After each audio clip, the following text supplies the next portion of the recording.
Hello, sorry about that. Where's my chat gone? Where's chat? Can't see chat.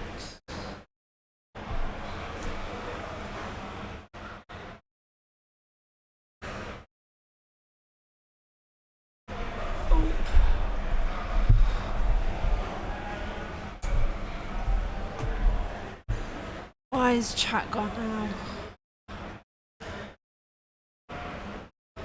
Says we're streaming, says we're live.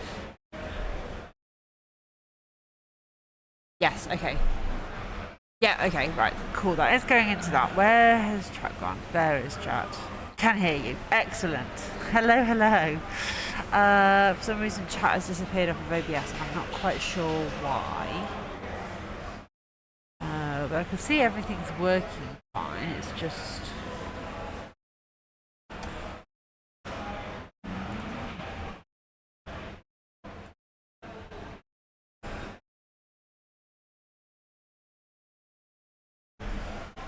Oop. That's the issue with having the laptop that far away.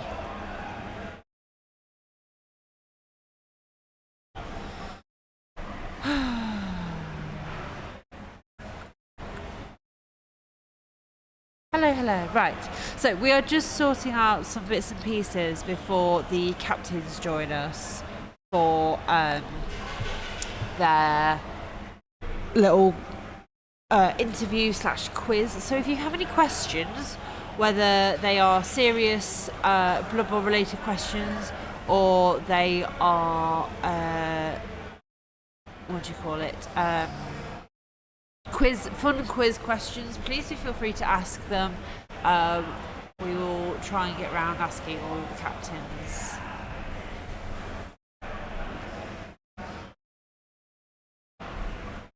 Where's that?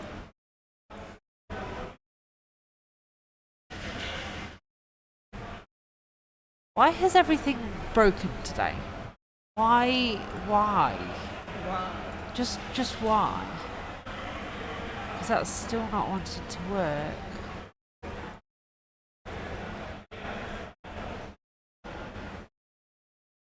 Are we... Everything is saying that I'm live, so I'm going to assume that I am.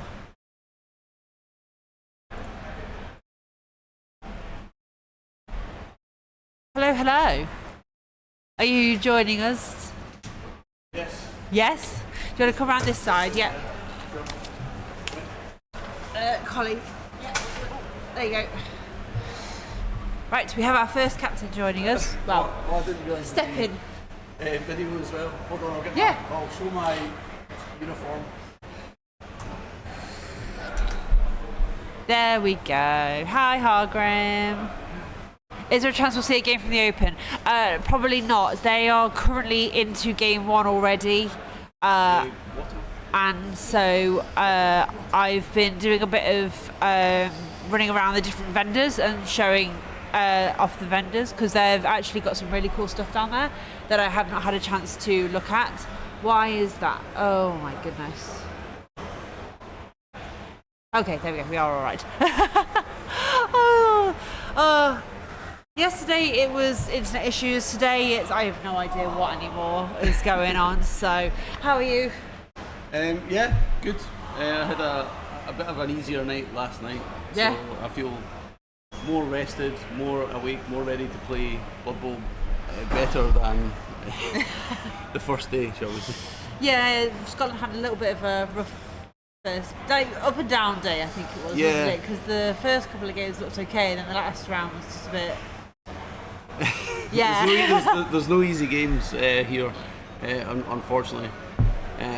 The Polish really did a number on us. Yeah. Yeah. Okay. Yeah. Right. So while you're here, one of the things that gets asked quite a bit is like how you guys decide who's playing on the team and like how you decide who's playing what. Because team tournaments are obviously very different to individual, where you can like pick whatever team you like and choose whatever race. Yeah. But in a team tournament, obviously that's really different because you've got to look at people's strengths and stuff like that. So, how did you guys decide? It's, I would say, multifaceted, quite complicated. and it's by no means set in stone yet. Yeah. We've got some time left before they want us to block in the rosters for Hungary. So you just need to keep watching. We might change it. But if you want a sort of more sort of long-winded description, hi Dan. All right. So we look at who's actually applied for the team first of all. Then we look at what they are good with, and then we look at what races we think are going to be viable. I think a lot of other teams probably have a similar process, and then we try to mesh these two things together. Yeah.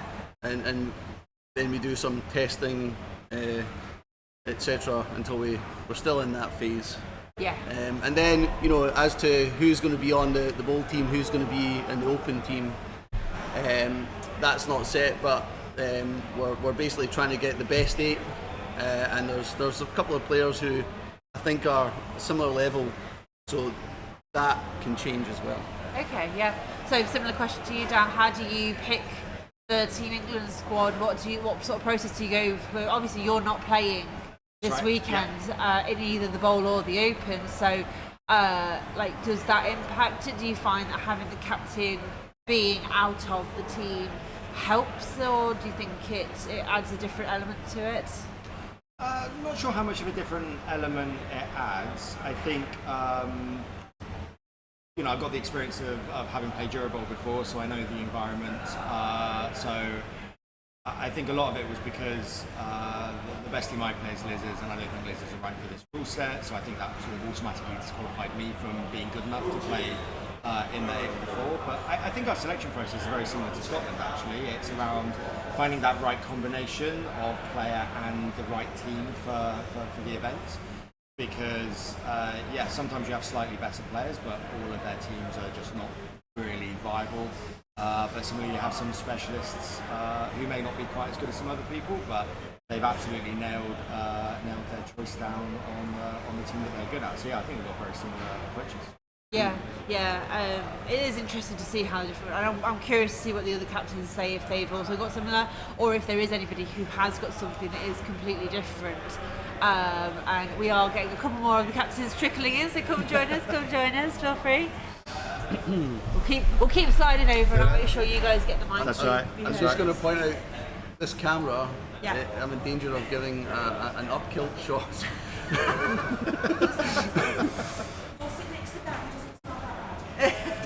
The Irish are upset with us. So we're not. Big jug of water. There we go. Refreshments being provided as well. Hello, you two. Welcome in. Thank you for joining us this morning. We've just been having a chat about team selection and what processes you go through, and so far we've had very similar approaches. So, who would like to go first? I actually caught the question because I was watching the stream downstairs. So Anne was here, so I thought I'd better come upstairs. Last year, we've just changed our selection process. So last year we ran something called the Welsh European Qualifying League, which was basically the top 6 players from that got selected for the bowl team, and then the captain was elected from amongst those 6. And then the captain would have 2 captains' picks based on racial matchups, etc.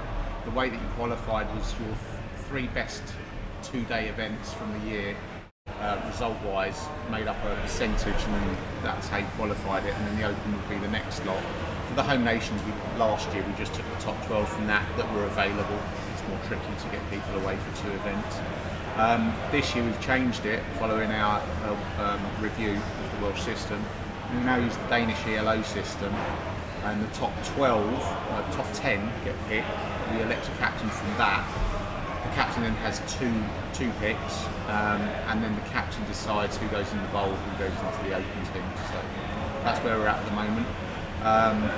We're now having conversations about whether we're going to move towards Glico, now that Glico is updating regularly. I mean, it's updating almost weekly at the moment. It's really, NAF's really on top of that now.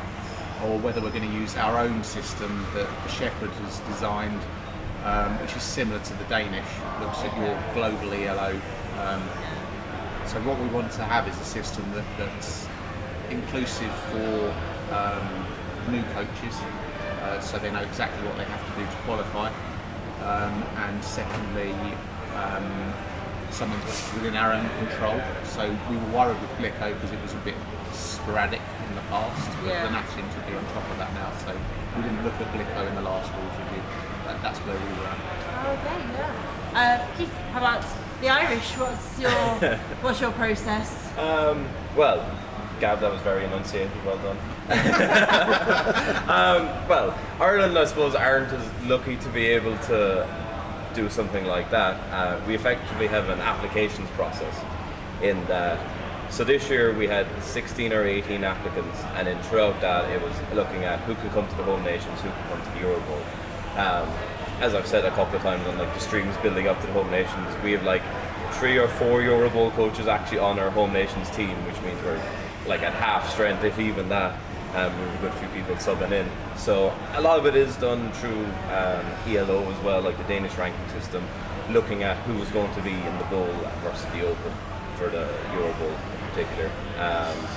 And then, this year we had a dropout after everything was started, and I was like, okay, now we need to drag someone else in and figure out who's going to play. And we've ended up bringing we've brought 2 guys out of retirement this year to come and play for us. And we're giving 2 new caps in the home nations. And then one of them will come and play in the Euro Bowl, and one of them, we have another guy who's got new cap as well for the Open. So I think this is my first year as captain. Obviously, we've had Raging 82 as captain for 7-8 years at this stage, so it's definitely a big transition and trying to figure out what works, what doesn't work, and just come in and off everything else. It's like applications. You have to figure out who wants to be able to go. Like Irish coaches, traditionally, we don't travel as much as the Scots, the English, the Welsh. So we're trying to get that up and running. I've lived in Scotland, so I play quite a lot of tournaments, but a couple of the guys here, it's their first tournament outside of Ireland. And it's like, you have your first tournament outside of Ireland, and then all of a sudden you're playing Purple Goo, and it's like, okay. So it's about getting that mix of experience and also, being reassuring and inclusive for all the new people coming up and coming as well. So I don't think we really have a system. It's who can go, and then out of that, who's the best. So in the end, I only rejected like 2 people.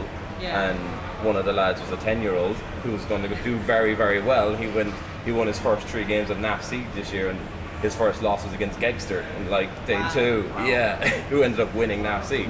So he's got a bright future ahead, and I was just like, Budapest is probably a bit soon. I was like, World Cup next, or like in 2027 is probably like where he wants to be coming into the system.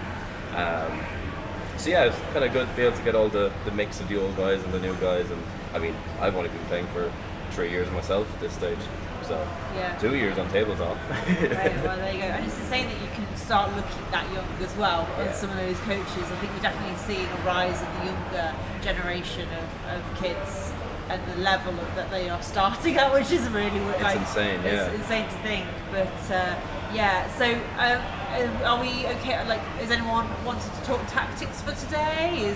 Or is that going to be top secret stuff at the moment? Yeah. Win. Yeah, all the wins. What about you, everyone else? Any things that you're kind of going in with a mind for today? Well, our main strategy is hoping that the Scottish guys do us a favour and beat the Italians so that we can catch them up. I can assure you, if we are in danger of beating the Italians and we could sabotage so that they beat you, that's not going to happen. We will make sure that we are doing it for ourselves, not for anyone else. There we go. I mean, for every round, we try to instill what's happening with Wales Blood Bowl. We were losing too many matches, so No Number, who's the current captain, he couldn't make it to Home Nations. In Greece, really focused on us not giving away our matchups. We actually drew more games than any other team in Greece, which was way beyond what we've done in the past. And exactly the same things happened here at Home Nations with 7 wins, 10 draws and 7 losses. England have lost 6. We've only lost 7 games. It's just we're falling the wrong side of very close matchups. We lost 4-3 to Poland, 3-1 to Italy. If Davo had converted one of those, into a win, it's even closer. Rick against the Poles failed a 1 in 9 to get the tie against the Poles. So we're close. It's just now, how do we focus on getting those draws and converting those into wins in those? So everyone goes into the mindset, don't give away your point. That's where we're starting at. And then it's about communication during the rounds. Which teams need to push, which teams need to do it. So we're still having chats about the racial picks for Hungary. Are we looking at getting our better coaches on more reactive races? You know, Davo's on chaos at the moment. Maybe we can find a better race that when we go over to them say we need you to push for the win. And that's exactly what happened against the Italians yesterday.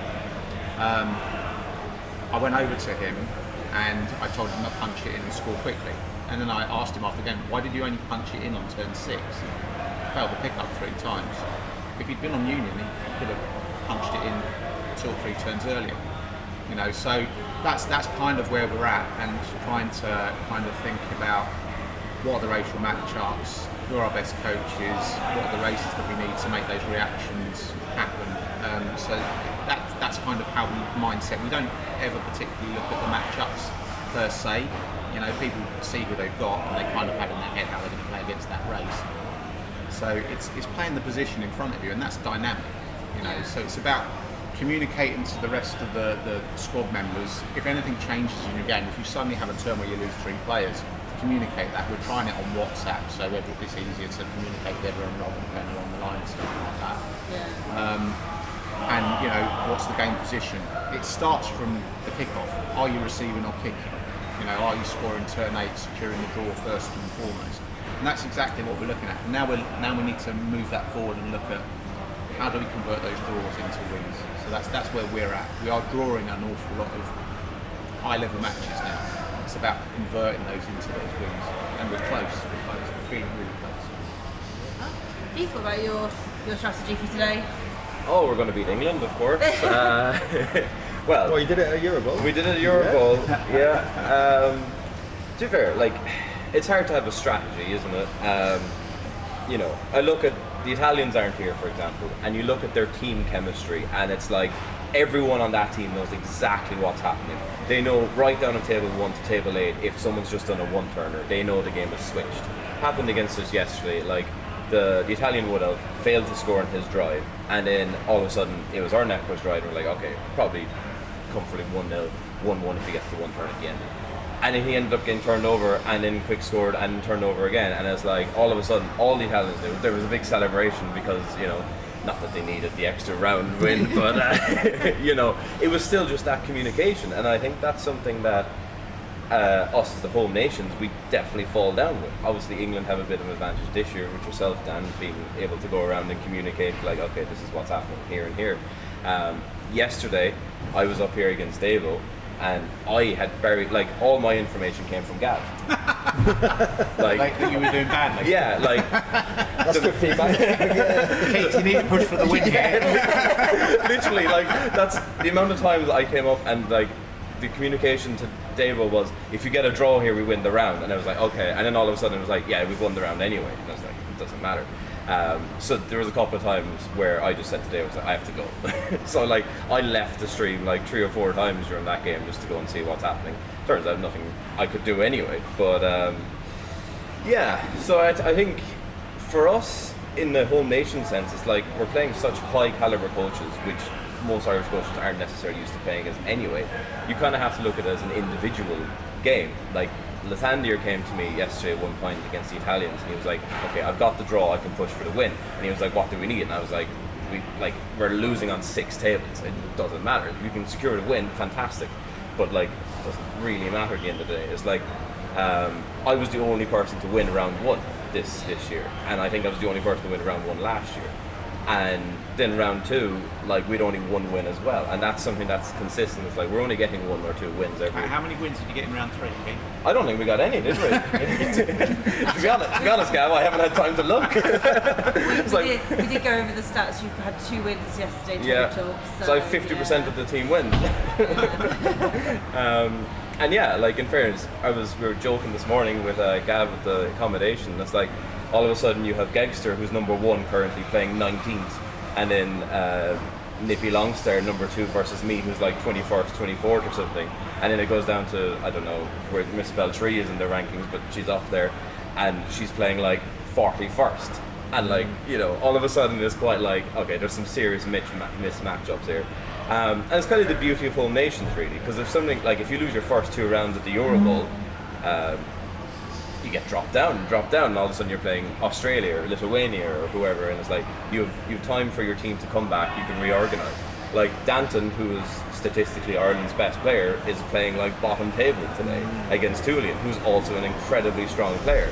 To the point where Tulian messaged me last night being like, "How the hell have I got Danton like first round in the morning?" It's like, that's a terrible matchup. It can be really brutal. Yeah. Right? Like one slightly bad day, and you think, well, in a normal solo event, you drop down a bit, and you have maybe a bit of an easy game, and you can sort of think about recovery. Yeah. But actually, in team tournaments, you're like, no, actually, I'm against one of their best players still. And It's incredible. There is no submarining at this event. It's even worse because everyone plays everyone in the round robin, so you're going to get. At some point you're going to play England, at some point you've got to play Italy, and they're going to be tough rounds, which if you have a bad first round, you'll be up against some of the lesser nations. Yeah. There are no easy nations at the home nations. Yeah. Everyone can give you a game, and like that's the beauty of it, and it's the difference between like the bowl versus the open here. Like if you have a bad round in the open, you drop down like 10 places, and all of a sudden you have someone who's doing above their placing, and then you can come back and bounce back. Here it's like, we lost 3 rounds yesterday, and all of a sudden we've England and Poland to play, and it's like, okay, thanks, that's amazing. Can't wait. Well, the England-Scotland round was incredibly close. I think it was nailed on for a draw until maybe the last 3 turns of the second half, and I think your gambles didn't pay off due to luck, and our gambles did. And there was a story about you basically saying to one person they need to push for a win, and immediately double won him. Yeah, that happened, and then just as it was time for dice down, Phil scored a touchdown to tie that game. So that was it. We were on for a draw until that. It's literally the last, probably the last 10-15 minutes, and then it just swung in our favour. So anything can happen at these team events. Yeah, I was going to say one of my favourite things about. Oh, what's that? Who's what?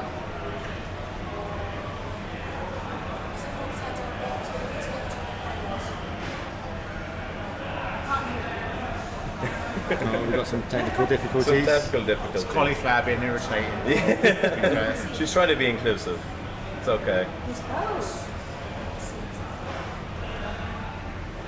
What is that? Yeah, I think there's something wrong with the camera. Is that Greek? It's flipped. That's what it is. It's just that it's flipped. So if I flip the camera, it will look normal. I think. Oh no, I know what it's flipped. So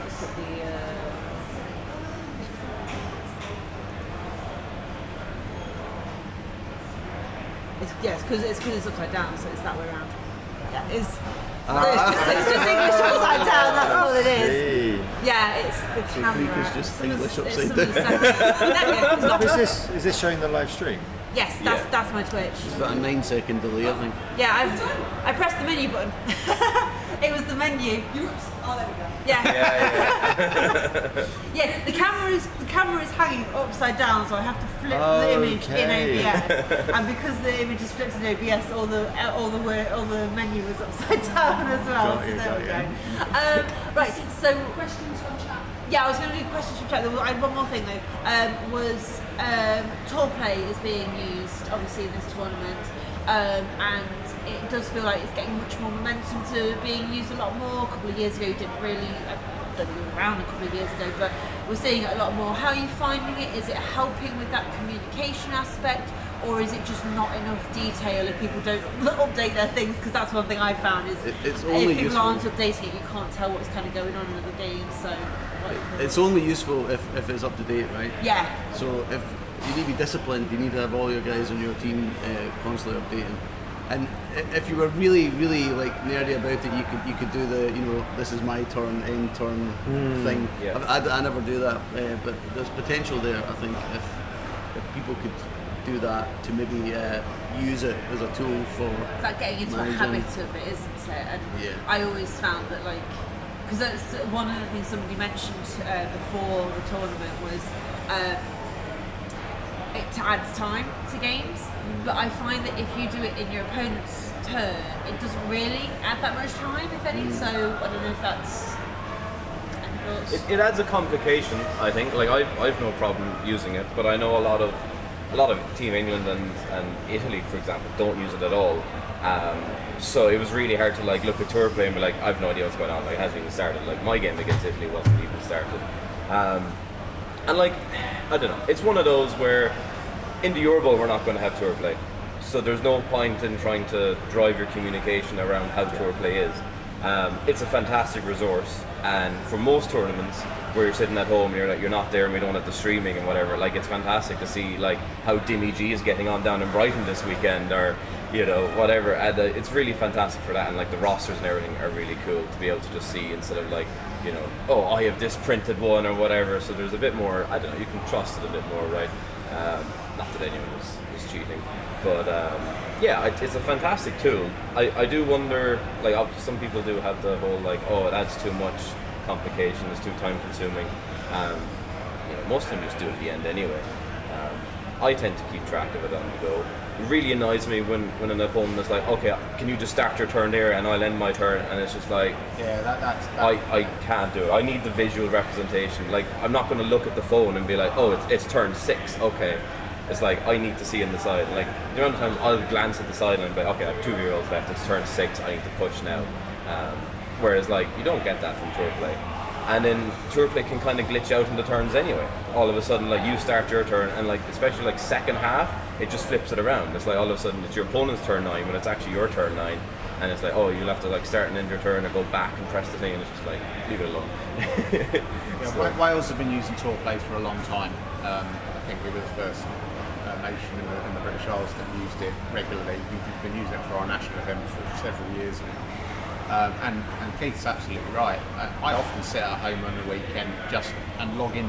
It's like watching CFAX back in the 1990s. How's my team getting on? Yeah, exactly.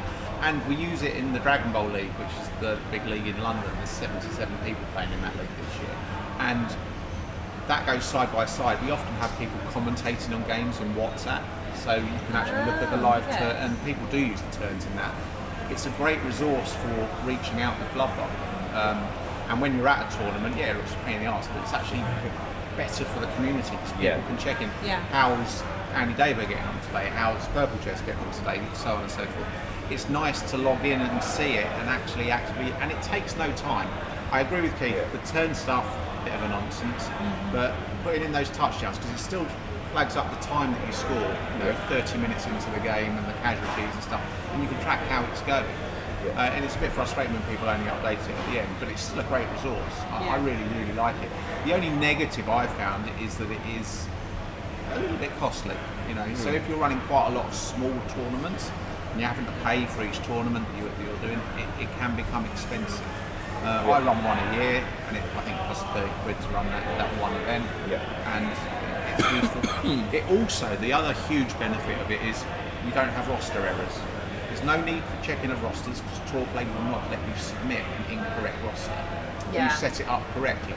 So that's one of the I've been to events where people have turned up and they've planned their roster out meticulously, and it's like check them in first round, so you can't do that, and then they're having to rebuild their rosters. And that eats into time. And if you don't catch it in that first round, that player can go the whole tournament with an incorrect roster. You see it at like UKTC and stuff still. And it's like all of a sudden every UKTC is just like, oh, and all of a sudden your man had whatever, like name a skill on the player, and it's like he had that, and it's like, or he had like a bribe and DP sneak again, which a lot of tournaments ban now, and it's like, oh, I let him foul me with the bribe every turn. I'd love to what I'd love to see tour play implement is actually like sort of like a live score. I don't know if you use live score, and you can have like your favorites. I'd love to be able to like have a favorite system for coaches, and you could turn on notifications and see when they're playing. It's like, oh, Gav Coleman is starting to play a game versus Perdendas, and it's like, okay, I want to see how this game goes, and then you just sit there and it's like, oh, they never updated it. but at least you have that notification of like. I do find it funny when someone updates it right at the very end. It's like casual, score, and I was like, whoa, this was an insane moment that just everything happened all at once. that is when. I think the biggest advantage, like I said, is eliminating roster issues. Yeah. That is huge. Yeah. You know, and it raises, tournament scene. Yeah, the first time I did a roster on Talkplay, I was a bit nervous. I think it was Water Bowl this year. I was a bit like, oh, I'm not sure about that. Is this going to be alright? And then I realised what it was. Like, oh, okay. I can just, that's done and I don't need to think about it. Whereas before, like, you don't build several rosters and and then you'd have to submit it and then check if it's right and get all that faff back. Whereas it's just done, done. So yeah. Dan, do you want to add anything on Talkplay? Yeah, I really like Talkplay. It's definitely a fantastic tool. It's a huge benefit to the community. As the guys say, it's great being able to track things that are going on the weekends. The only difficulty I think we find with, say, like the live updating is when it comes to those really pressure rounds, when you need to know the most information is when people least want to use the app because they're thinking during their opponent's turn and things like that as well. So that's our major concern is when you need it the most in live, it's not the thing that you can rely on. Yeah. Right, let's go through some chat questions. So I definitely saw one a little bit earlier. Is there a Euro Bowl bake-off? What would be your signature bake? Okay. What would be your signature bake for a Euro Bowl bake-off? What would you bring along? This is a mental question. What I would say is people, if they're really interested in that, they should go to Cake Bowl because you do win a lot of cakes. And I think I've had 2 red velvets from Cake Bowl, both excellent. So yeah, I'll probably go that. It would have to be Welsh cake, wouldn't it? Welsh cake, yeah. I mean, Keith, what would you bring? I'd bring cinnamon rolls. Cinnamon rolls are always... I'm very good at making cinnamon rolls. What is everyone else's? A Tunnocks tea cake. Oh, That's what I would. I said Welsh cake, Colin. Welsh cake. You have to bring do some like Kendall tablets. mint cake or something horrible. So any up-and-comers that are yet to go on a national team that you can see has a bright future intention. I think that was meant to say internationally. What was the question, sorry? Any up-and-comers that are yet to go on the national team. You've got some young talent that you nurture. Yeah. Well, I mean, he's already broken through. I mean, we've got Dementa and Joseph on our national team now. Yeah, they both had a good first day, haven't they? They're 1 and 2 in our team. Yeah. Joseph, I think, is currently something like 20 games unbeaten in June. So he's about to overtake me in the Welsh rankings as well. But I love it. And he very early on when the Euro rule set came out, and Andy Davo was like, this is no good for Netpro. Joe was like, I can make them work, and he's making them work. Yeah. So he's got that insight. Dementa's very analytical. Dementa's 19, I think now. So do you know he's Sanson? yeah, I do know his Samsung. I mean, I can't believe he didn't know that it was Samsung. So, yeah, I mean, we've got the youngsters coming through, which is good for our future. So there are several youngsters coming through as well, and I understand that Sans other son is also coming back as well, coming to UKTC. So there's hope there as well. So there is some up and coming. I'm actually the oldest person on the team now, so it's a bit sad, isn't it? Tree. Yeah. Tree, just slightly in the camera. So this is Tree's backside, everyone.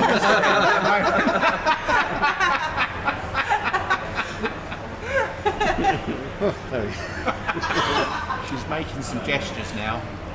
Wow. One of the things that we've been looking at is having like a junior national team to help support the under-18s coming through. I've been having a lot of conversations with Eyeball Paul, who's got a lot of really good kids coming through. Probably Mini Morg is maybe the pick of the teams coming through. He does very well at the NAF Championship, things like that. And so we're not quite sure what the format will be. Maybe it's just something like in the Euro Open to start with. But we would love to see all the home nations representing with like under-18 teams coming through. Yeah, that could be really I think that would be a good junior championship getting and get them used to playing in the bigger competitions with the adults at the same time, so that when it is their time, one of the great things with Dementa obviously is he's been playing since he was very, very young. Exactly. So this is nothing new to him. He comes to a tournament like this, doesn't get surprised, doesn't get shocked. he's played half the people before and just rolled straight into the national team. Yeah. He has a deceptively low win rate because of that. So Yeah, I think exactly. his win rate's still below 50%, but that was from all those Remember matches he him? played as an 8-year-old. So Yeah, I mean, I mentioned definitely our top guy before kid, I suppose. Zuka Paluka, NAFC had incredible. I think that was his first tournament outside of Ireland, and he goes to 3-0-0 first day of NAFC. So he's definitely got a bright future, definitely. And there's a couple of people on Team Ireland who have to watch out because I played him 2 or 3 weeks ago, and I got the win. I haven't been beaten by a kid yet, but it'll come.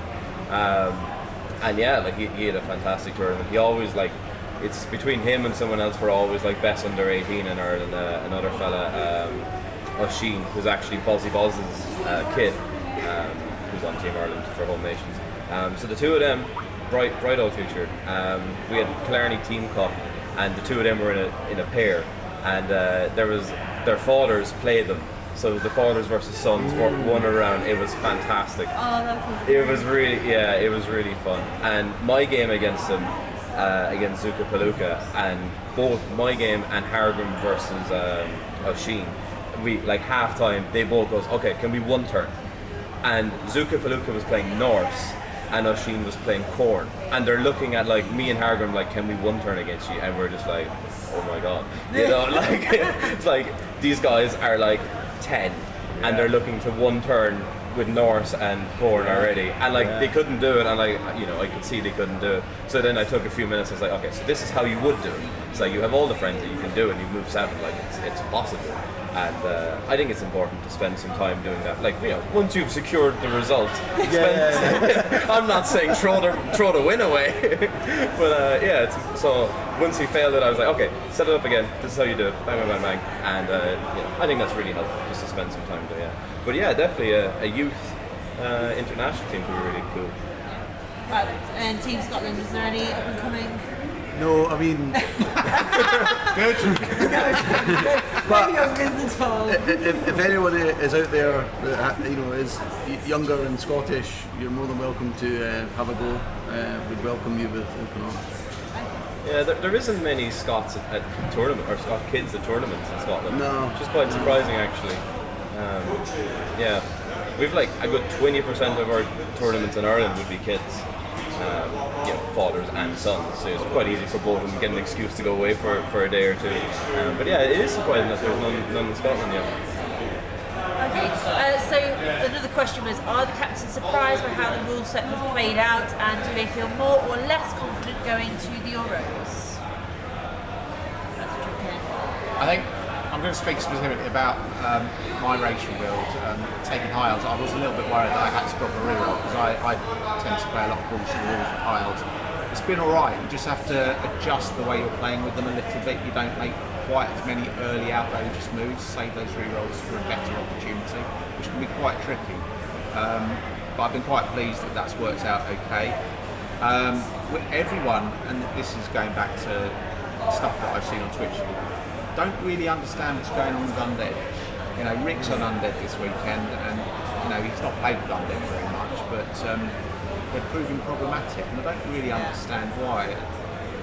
It's the same with us, yeah. You've got Joe on Undead as well, haven't you? So. Yeah. He,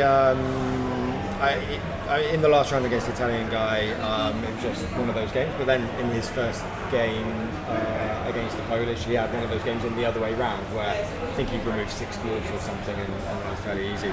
I think they're perfectly fine, but I don't understand again why the stats say that they're not, because they seem okay to me. We were having a conversation earlier, and we were looking at Davo's analysis of the races that he's done recently.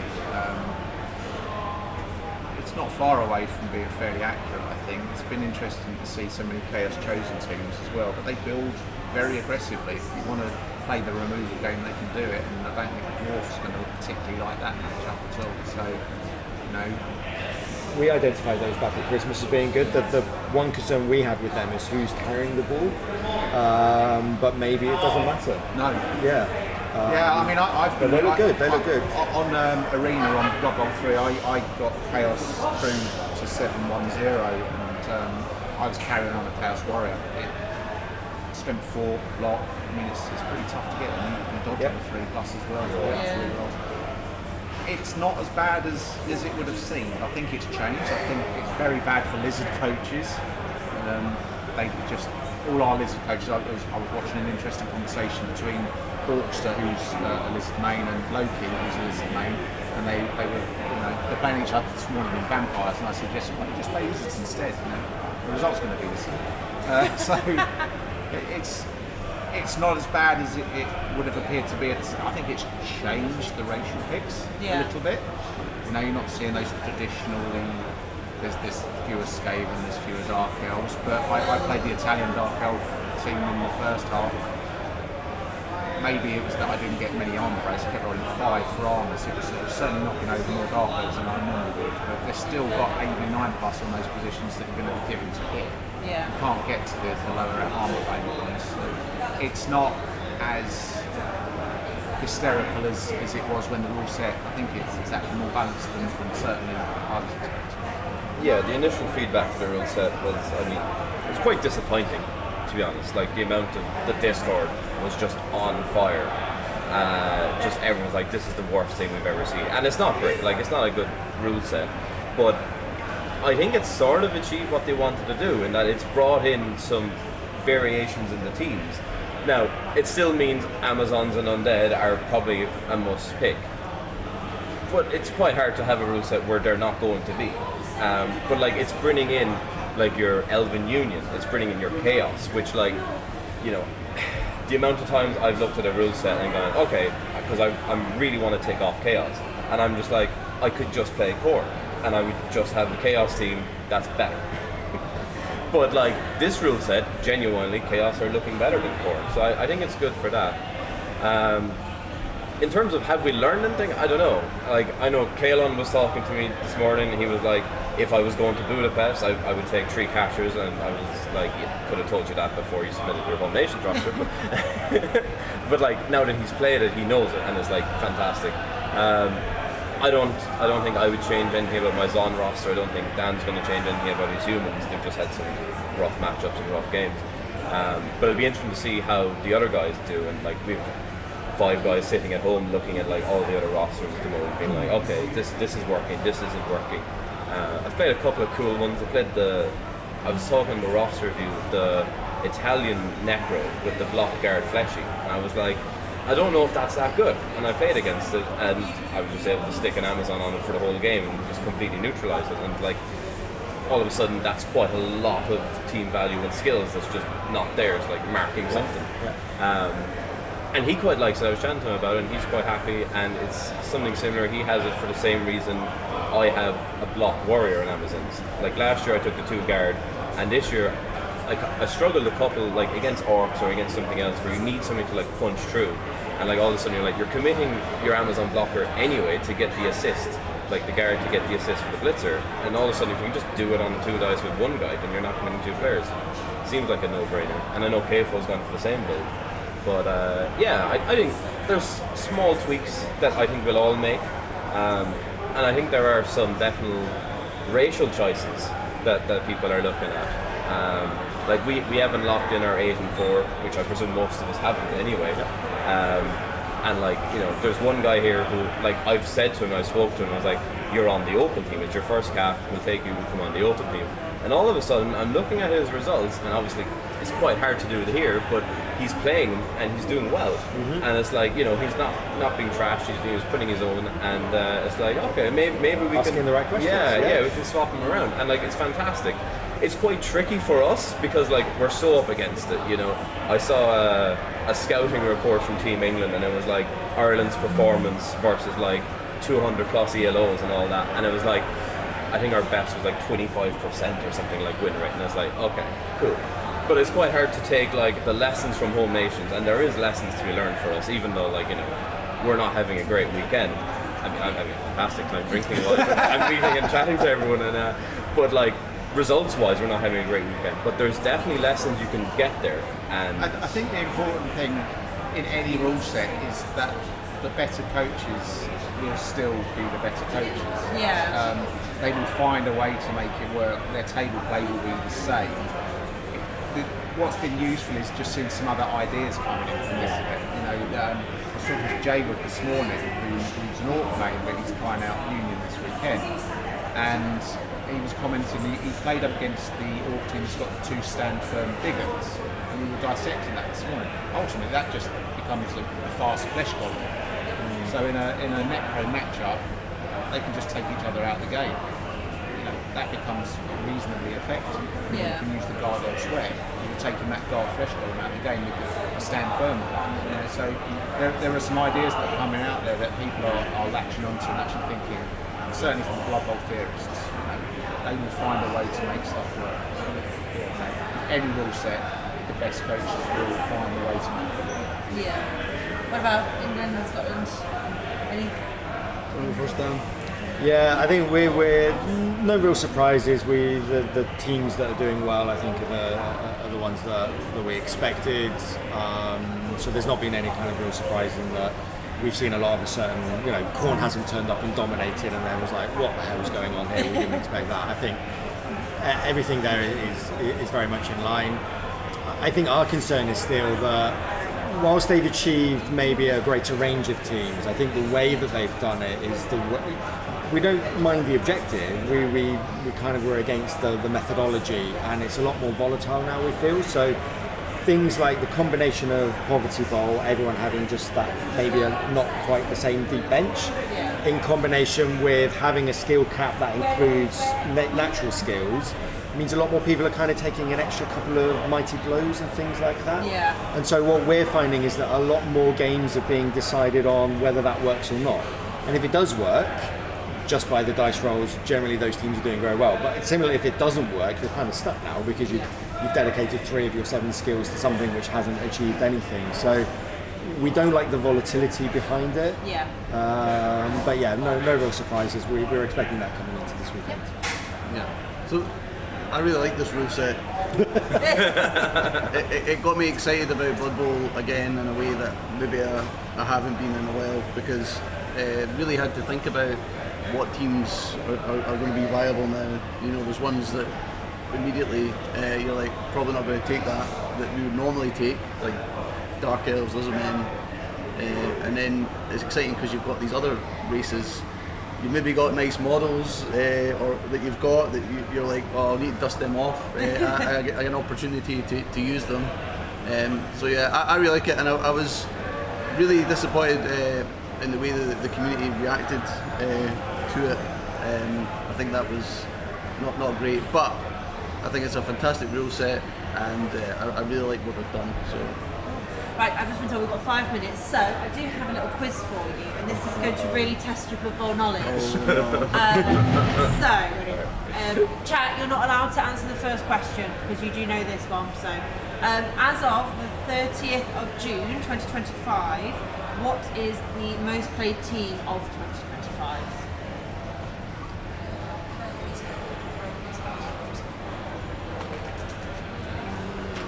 We're just trying to work out whether you're asking us a tricky question. I guess Amazons would be the one that most came to mind, but things like this is like the answer is always Orcs. So I'm gonna say Orcs. Orcs for England. Yeah, it's Orcs or Amazons, I think. I'll go Amazons the other way from Amazons. Necromantic. Necromantic. I want to say Orcs as well, to be honest. Orcs as well. Orcs. Necromantic. congratulations. He's done his own work, hasn't he? So question 2 is, this is the closest, so who can get to the closest? How many games have they played? Necromantic. This year. Necromantic. How many games have Necromantic played this year? This year. I've got no frame of I know on the reference. Euro Bowl rule set. 100,000. 100,000? Have there even been that many Blood Bowl games? I've played that one. Chat, you can now join in at this point because you do not know this answer. I'm gonna say 1,250. 1,250? Yeah, 1,500. 1,500? I know it's like 760 in the Euro Bowl rule set. Yeah, all in that, I think it's probably going to be about 1,800, 1,900. It is 3,000. Wow. 842 games. Why? Wow. Keith was closest. I was closest. Let's Why go. are Necro so popular? That's ridiculous. Because the lovely dog. Yeah. Okay. God. They've good boys. Question 3. As of the 30th of June, 2025, what team has won the most games, humans or Skaven? Overall, in So not Blood Bowl win 2020. Between those two teams This year. this year, which team has won the most, humans or Skaven? Specifically when it's humans versus Skaven? No, Or just across the our board? So just overall win percentage. Overall win percentage, humans Oh, or Skaven? percentage. I'm going to go rats. Yeah, Just Skaven. because I prefer Skaven, rats. Skaven, I'll be different. Humans. humans. Yeah, I'll go humans, sure. Humans, it is the rats. They do take it. Finally, England and Wales are off the mark. Scotland though. It must be close. It must be like 50, or no, wouldn't Well, be 57. Like the next 54. question is how many games have okay. the humans won? How many games? How many games have the humans won? But we don't know how many games they've played. I think that's part of the question. Yeah. I'm going to wait for you to answer and then just copy yours. Yeah. How many games have they won? Yes. 850. 850 for England. Who's going next? There we go. Sure. 689. So Necro played 3,000. That's what I'm working out. Let's say Let's say 851. humans have played 50% less and then they win 55%. Shall we tell them where humans land in the most players? In the They they were third.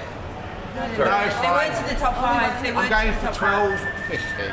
1250. 50? 1250 wins. 900. 900. It is 1,145. What did you say? 900. I think Gav gets it. Yeah, yeah. Okay. Question 5. What team has the biggest increase in their win percentage in 2025 compared to 2024?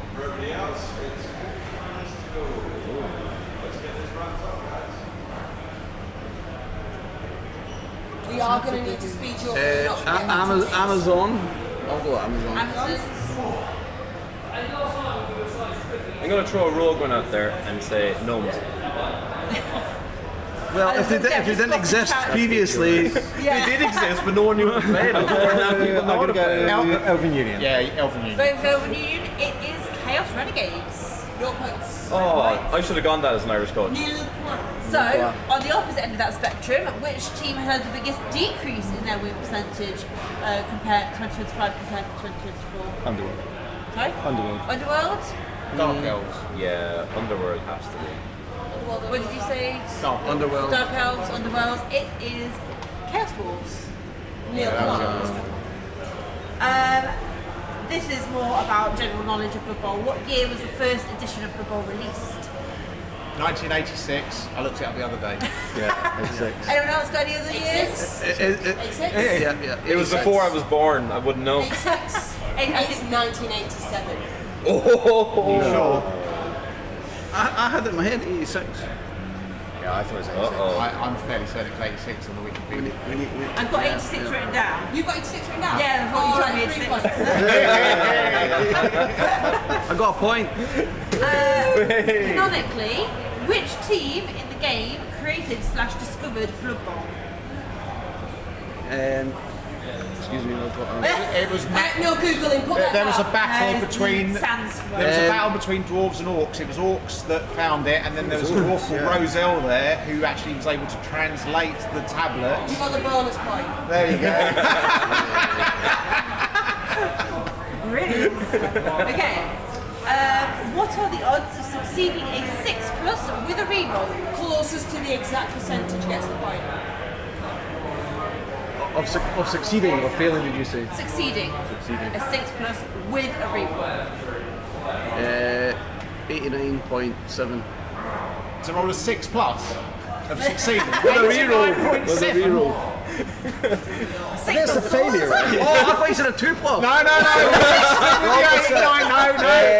And now you've got an 89%. 10.3%. Opposite. 10.3. With a reroll. So, About 21%. In 20 percentage terms.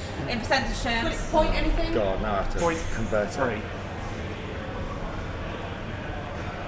16.5. 16.5. It's like 28.3. 28.3. It is 30.56%. So England gets Well that. done, Dan.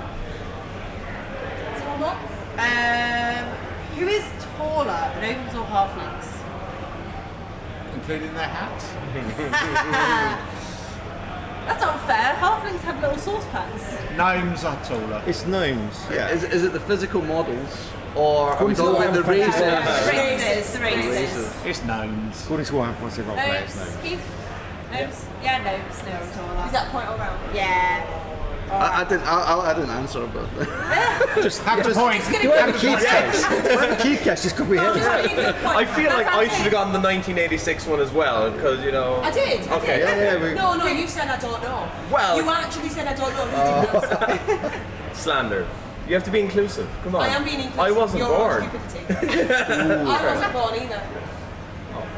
We're young. Let's go. Sorry, guys. Colin, who wins? Is there one more? Oh, is there one more?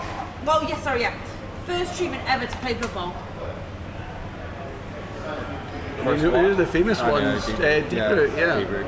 Deep root. Yeah, deep roots. Can't think of another name. I'll go deep root, sure. Why not? Yes, it's Wasn't getting caught out again. Scores. In last place, we've got Scotland with 3. You're not last in something, Keith. Wow. Camaraderie from the home nation. Sound. Appreciate that, Gav. Second worst is Keith. That's third. Third place. Third place. Yeah. Third place, Warren. Let's go. Second, first loser is England. The winner is Gav. Well done, Gav. Right, they need to go. yes, they do. It's nice for Wales to win something. Thank you very much for joining Thank you, us. everyone. Right, everyone. Thank you. And just in time. Oh. Okay, right. They're all going to go and get ready for day number 2. Thank you to all of the team captains for joining us. You won that game that I said yesterday. Yes, yeah, go and ask them for me. Yeah, so we're just getting the first game up on stream because we did not have Team Poland up yesterday, so we want to make sure they get an opportunity to join us. Is this working out? Ah, yes, there we go. All right, so I am going to put us on the Be Right Back screen until they do come and join us. So we're going to be doing some words on stream while they get set up and get everything going. I also need to move the camera and stuff.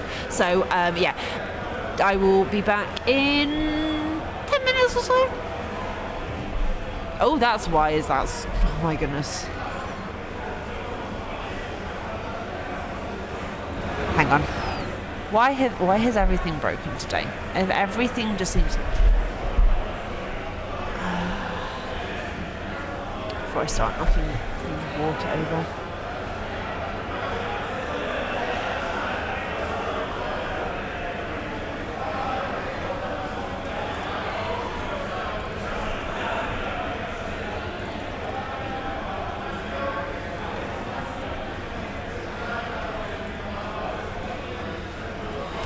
Let me just do this.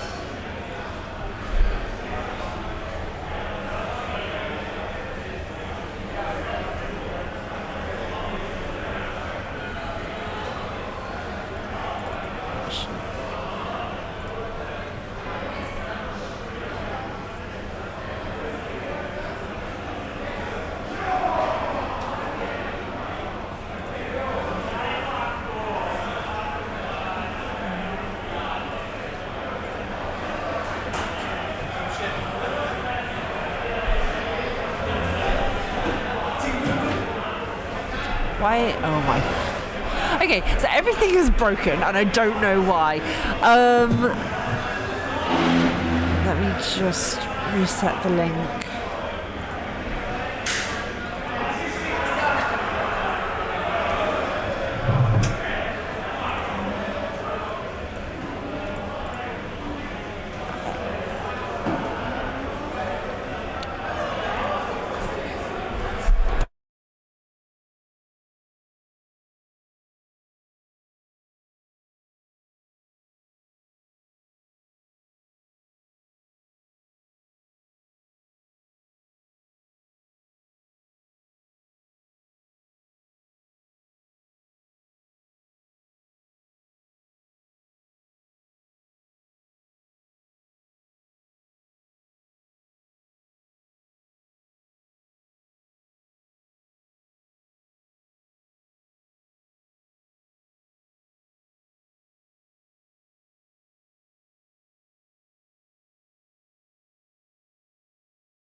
sorry, chat. I realised that was suddenly very loud. I've been trying to sort out the audio for a while now. Oh, that's such a relief. Okay, right. We're up and running with game number 4. So we're going to take a really quick look at the 2 different. Ooh, not that button. We're going to take a really quick look at the 2 different teams. So we have got a Chaos Dwarf team with a Tackle Mighty Blow Bull Centaur, Frenzy Bull Centaur, 4 Guard, 2 on the Flamethrowers, 2 on the Chaos Dwarves, Mighty Blow on 2 Dwarves, and then Sure Hands on a Goblin. And then on the Italian Skaven team, we have a Strip Ball Gutter. Nothing on the other gutters. Leader, block on the throwers, Mighty Blow on the blitzers, and then block on the Ratoga, which is really interesting because you don't tend to see no block on some pieces before. So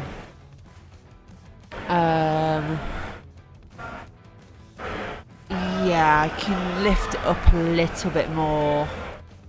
So hold on.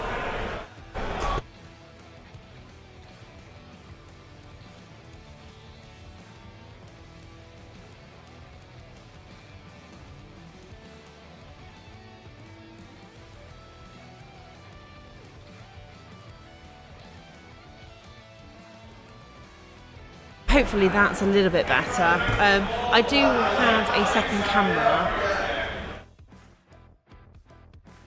Oh, I can move it now. So we do have a second camera. So if this is your first time being here, you weren't here yesterday, we also have this angle as well. So I can shift that around and I can zoom in on the action. The one issue with this is we can't always see the dice rolls that are being made, so I'll try and follow things as best as we possibly can. Is everything okay now? Can you hear me all right? Everything I'm looking at looks like we're okay now, but let me know if there's any issues or anything I need to fix or change. Oh, thank you, Johanna. Thank you very much, Bryden. Oh, that's such a relief. Yeah, I've been running around a little bit this morning, trying to get things set up and making sure we got time with the captains. I hope that was fun for you all. I hope that was interesting to kind of hear their perspective on things. Yeah, Collie will be joining me in just a second. So we have the Chaos Dwarves on the left-hand side and the Skaven are on the right-hand side. Skaven are receiving. They've got a very nice big pink thing. They are using a dice tower, I've just realised as well, so we won't be able to see every single dice roll that's going to be made by the Chaos Dwarves, unfortunately. It is what it is, and I don't want to disrupt their game too much by asking them to do something that they use a dice tower for a reason. For some people, they feel it makes the dice more random, much like Dice Club. It's what they're using, and part of the way that I do this is I try and be as intrusive as possible and don't where I can I ask the players to show us what they can, but yeah, I don't want to disrupt them. Yes, I do, Steve Motti. Is it too loud? If it is too loud, I can turn it down. I just have that because otherwise if I don't talk it gets very quiet very easily, so I just like it to cover a little bit, give me a little bit of interest.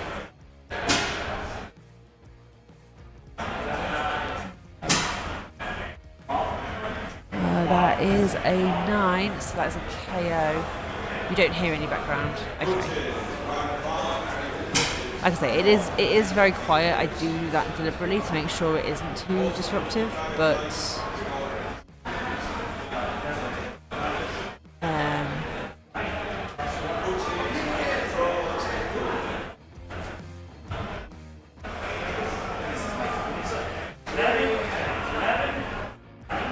the background dice slamming.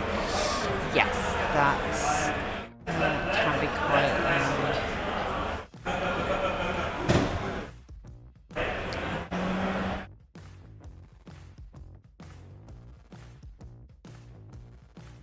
Okay.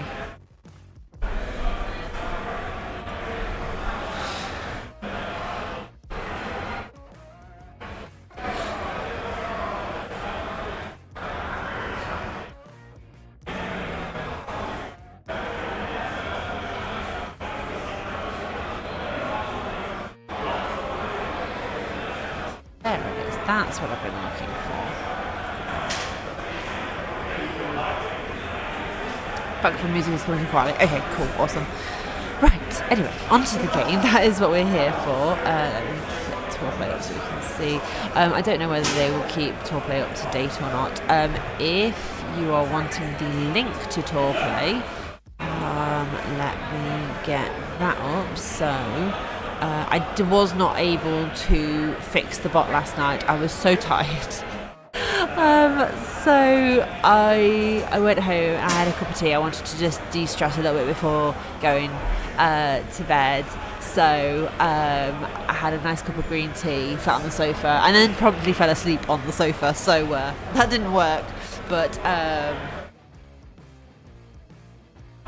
yeah, I have been joined though by a roaming Nomi reporter. Hello, Fiona. Would you like to say hello to stream again? Of course, thank you very much for welcoming me to your stream once again. Good morning, everyone. Fiona had a little bit of a late morning, if I'm honest. Yeah. Like, I know, yeah, Team England, part of it started early, but the contract said 11 a.m. for the second day. So we kind of went I for was it. going to say, Jock invited us all out for a curry last night. A lot of us went. It was really nice. We all got to chat, got to hang out, and quite a few Team England, I believe, were going to Wetherspoons immediately after, were they not? As some other places. So. Well, there were a lot of people that went to different places. I went to a cool place called the Organ Grinder. That sounds worse than what it is. Actually, there was like a nice piano. I was very chill. So we ended up not going out. Yeah. But I know that some people maybe did go a little bit later than expected. Yeah, I just remember some people walking out going, spoons, and I was like, power to them, I'm going home. I mean, Blood Bowl is all about the socializing in part. Yeah, that definitely is true. That definitely is true. So the rats have picked up the ball. They've got one of those balls that's got like a little thing that comes over the top. Yes, Says the thank ball gosh, here. yeah, that's really good. Yeah, which, to be fair, makes it extremely clear on stream where the ball is. So yeah. It was really interesting. I walked by, I took a quick photo, I'll upload it. Maybe I can also put it on... Yeah, absolutely. Oh yeah, I'll put it in the Discord, all the ones that I've been taking off absolutely. Everyone in this table. I just walked by and the Italian Facco had rolled a 1. I don't know what it was for, but he does have the ball now, which is good. Because he didn't when I just walked by a few minutes ago. But I think that's one of the main things. But we see the opponent counting the squares to get to it, so I don't know. Well, it's Chaos Dwarves, so those ball sectors have quite a bit of movement, plus those sure feet rushes through. Oh gosh, yeah, that's true. So, yeah. And strength, right? More than, what is, I don't know what's the piece that has the ball. Strength. I want to say strength 4. With the horns, don't My they? brain's... Do they have I haven't horns played as Chaos well? Dwarves in ages. To be fair, I've never played Have you not? Chaos Dwarfs, no. One of those that I'm a bit of a dodgy player. I have Elizabeth's assault against them because at Euro Bowl it's the only time I played against the new edition of Chaos Dwarves. They've got flamethrowers. Oh yes, That's they what have they've like got. an iron skin Yeah. thingamajig. Yeah, they got the iron hard skin, and they played against my halflings. And part of my halflings was I had Acorn the Squirrel. These Chaos Dwarves also had Acorn the Squirrel, so neither of us had Acorn the Squirrel, and I'm still salty about that. It's like, why? As of all the star players that a Chaos Dwarf coach could take, why would they take Acorn the Squirrel? Like, halflings, I'm being silly. I'm not playing properly. I'm having fun, like a bit of chaos. But Chaos Dwarves? Like, They're not a silly team. They're not a team. They're a batty team. It's a choice. Like, what are you gonna do? Choice. What are you gonna use? I'm stumped. I don't know what to say. How did that game end, by the way? Ooh. I lost to that. I lost to them because I removed a lot of his players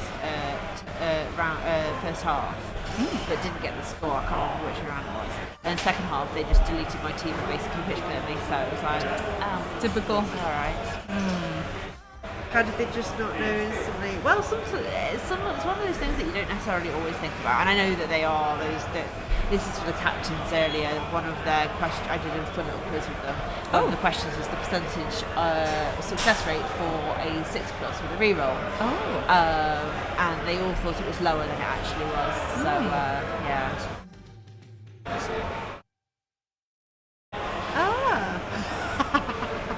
Oh, that's amazing. We've had a quick visit from Salty. Oh, I can't remember his full name, but Salty, and from London, from the Salt Bowl League, and has a token for. Is it a token? A bowl token, yeah, for Cauleeflower. Salt Bowl League. I assume the morning in camera had an effect. Well, I will admit, several of them probably had been out a little bit later last night. Yeah, again, I left relatively early. I know a few of them, and like there are a lot of people. Like we took the whole restaurant last night. We did. So there was we a bunch of groups restaurant. doing different things. So it's possible that they were they a might bit have affected. they might have gone out for some drinks a little bit later on. We were actually talking about that yesterday. I was talking with one of the people from Tactics and Theatrics. Ooh. I don't know if it's because we're quite low. Oh, so I'll turn the mic up a little bit, see if that helps. Sorry, quick look into this game. But I'm interested in the fact that the line of scrimmage is still. Is that the line? It's just one movement over. That's interesting. No, sorry. I was talking about Tactics and Theatrics. Punchy Mac Rage Fists, who is actually a lovely person despite his name, but he does like the bash. And by the way, they are now playing TNT against Team England in the Open, so that's going to be interesting. And that might. I think that's a key game. But in any case, I was talking with him yesterday, and he was like, in relation to all the how it comes to some people when they're thinking, should I do this dodge or should I do this other thing? Like how he had it in his head instantly. Like it's not something that he has to think about. How? The background noise is more now. But better than cutting out. Okay, cool, right. Yeah, so about how the way that he thinks, and I found this with people as well like Torquemada, is that especially if you've been playing for all your life or you have a certain way of thinking, that your brain automatically? Yeah, makes something automatic, right? Yeah. Of that kind of thought, that you don't have to actually stop and think about the percentage or the numbers, because then it just becomes. So you either have the number directly, or it's more of you've learned it, but it's more of an intuition kind of thing. Yeah. Because you're used to, this is better than this is better than this, because at some point you learned it and then you just don't think about it. But if you stop and think about the numbers, some people are able to instantly tell you the number because it's always in their head. Yeah. While other people is more no, I have learned that this is the right way. But if you stop and ask the numbers, I don't know if I'm making myself clear or not. Yeah. Would you say that it's like driving in that respect, right? So when you're learning to drive, that's really scary. You're like, my foot's doing this, my arm's doing this, and I need to be doing this, and I need to be. But now when you're driving for a few years, it is very second nature. So when you've been doing a lot of these, you know that is better than that because it's become second nature. It's become drilled in, and then when you ask someone why, they have to then go back and stop and remember back to when they learned why and recall that, and it's actually hard. So when you're driving and people say, why did you do it like that? You're like, because that's how you drive. Exactly. That's how you play football. But if you ask a driving instructor who's been driving maybe the same amount of years as you have, but has been teaching. Yeah, and is aware of okay, this is this and this. I don't know. I think there's the two key things of the kind of brain that you have, and if you've been used to playing or to doing that for many years of your life, like I don't know. Yeah, let's do a switch to the other angle. Ooh, it was nice and fancy. So and of course Crowley has come back, and you saw Salty gave you the sugar. Did you give me that? No, this is one. Oh, I know. This is not. Oh no! That Salt came and gave you like a vault token. Oh yeah, I picked it up. Yeah. Oh, great.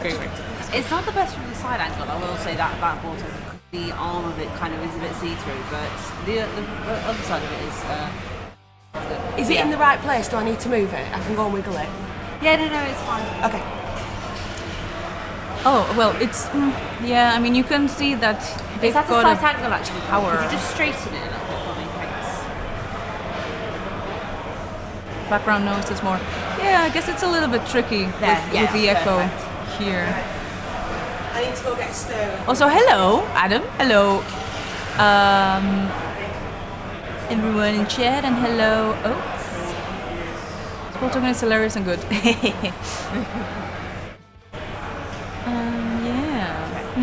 Anyway, we do see that the ball centaur is definitely was scaring. Ooh, that's a nice zoom in there.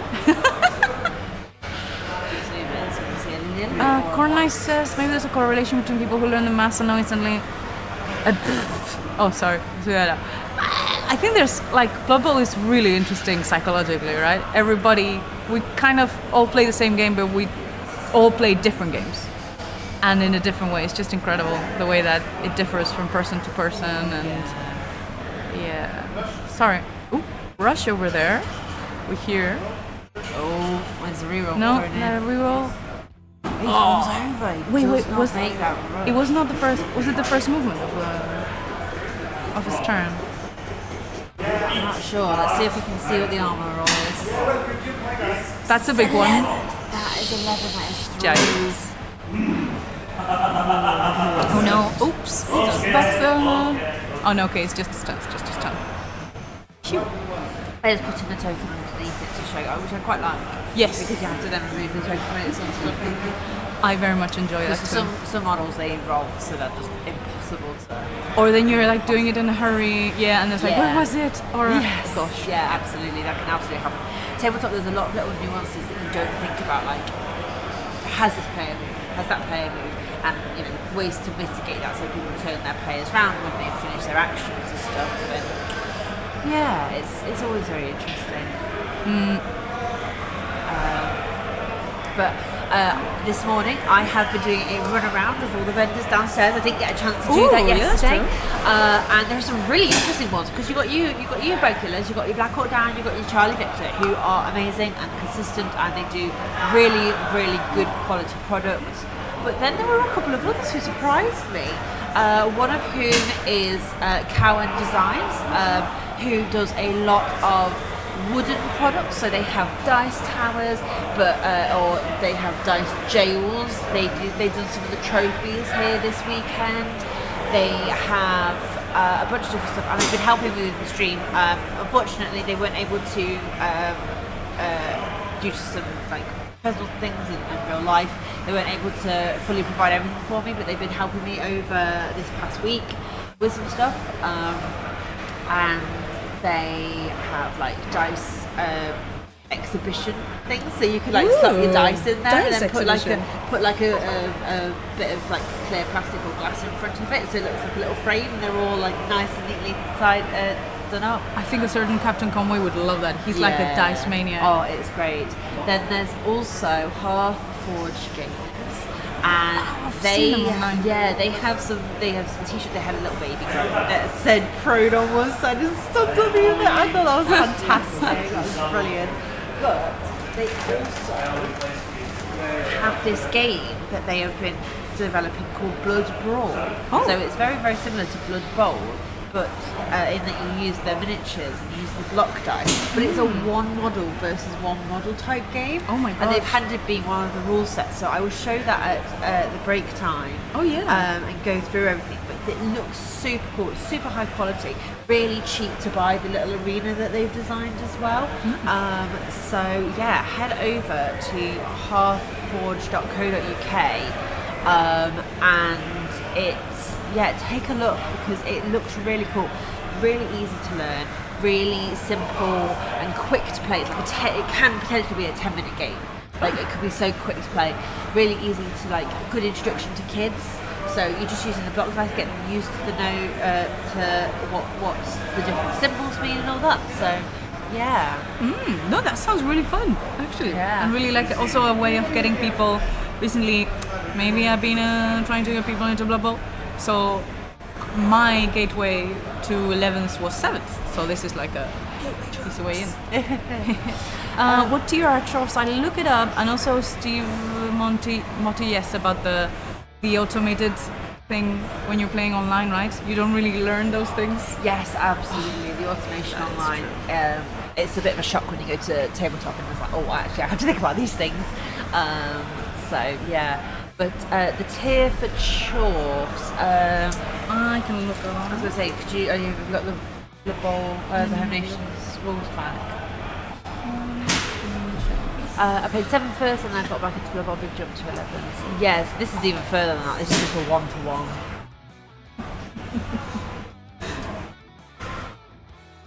We needed these coffees, didn't we, Collie? Someone did, yeah. Someone's wasn't really even having a good drinking time. last night. No. No, I didn't have drinks. I thought about it, and then I hung out with Tree instead. And you know a Tree, she's very clean living. Yeah, sorry, I'm checking this.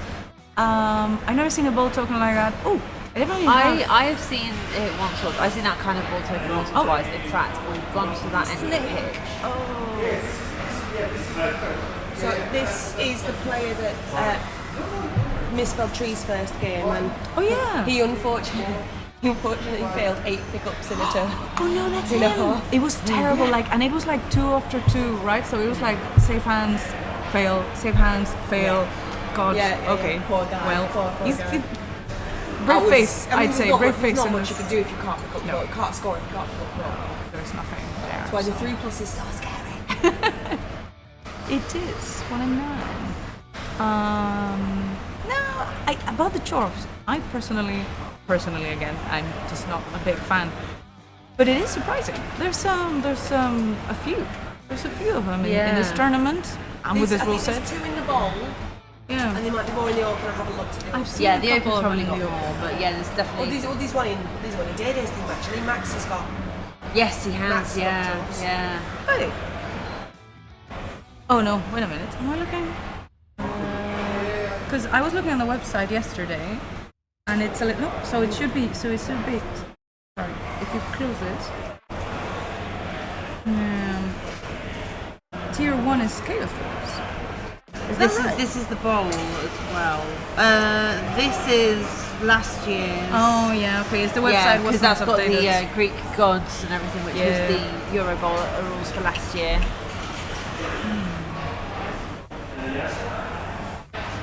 They've got a. And maybe at the end we can take a second to show why Kings of Dice Tower. On Oh, the because Dice it's Tower. really cool. It might be able. Really cool. Might be able to. You can see a little bit. So can we see it? We go over. So it's like a thing, and it rolls up, and it's got all these dice in, and it turns into a dice tower, and it's all printable. Big jump to It's it. really cool. really cool. It's really cool. We'll get him to demonstrate it after the end. Hi, Lady LaFay. There's a lot of hate for chorfs. But some people really like them. I think it's a little bit like Marmite. That bowl hasn't been popped. I'm a little surprised. But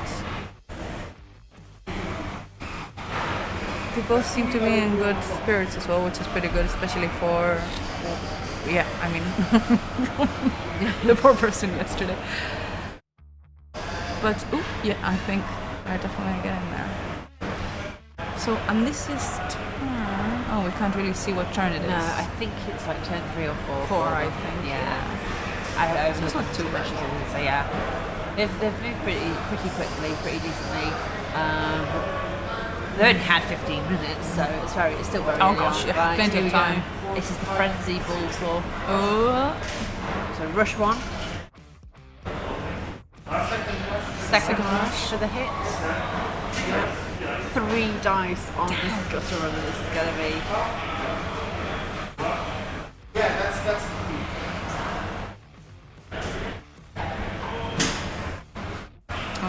But even if this is a push, which we're not entirely sure, it does not look like it's a push though. Right, just go down.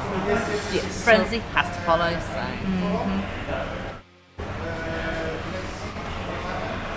Armour first.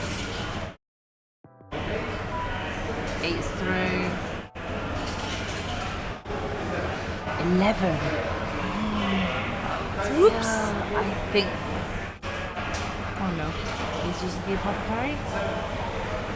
7, I think. No, it's not. Like, it's 1 to 6 is apple. So you either use the apple to roll again. Yeah, but didn't he, that wasn't like the first roll to see what. Yeah, I think that's what he got. Like, so you throw a d16 and he got a 7. Yeah. So it doesn't automatically No. save it. Oh, they're looking up. They're just double checking that. So this is why having a rulebook is always, or a cheat sheet is very important. Certainly. To check these. Yeah. It's 1 to 6. That is automatic. If you have apple, it comes Well, back that's to why you want reserves. to know what that number is, because if it's one, I say 1 to 6 automatic come back with the apple. I don't know if it's not automatic come back. I think it's. No, if you have the apple 1 to 6 and you use the apple, you the mini goes to reserves. And that's the only one I know, because when I play League, I don't know. It's like, is it in English? I have no idea. I only know 1 to 6 because that's the tournament one. So it's I 7 never is the most play. frustrating. I don't use an appo at all. Like any teams I have, I've never taken an appo. So I don't use it. So I don't know the rules very very well. Yeah, I do play with elves and Amazons that do need it. Yeah, I play half-lings and gnomes. It's like standby. And for star players? No? I guess it's expensive I or... don't know if you can appo star players. I don't think you can. See, I never take some. Yeah, you can't appo star players. Trees, potentially. But I never get to a point where I can appo trees. Yes. Yeah. Because they're the strongest players on the team. Like, you don't want them to die. Yeah, that's true. That's fine. They're hard enough to level as it is. Like, No, dying God. and stuff. Oh So, my God.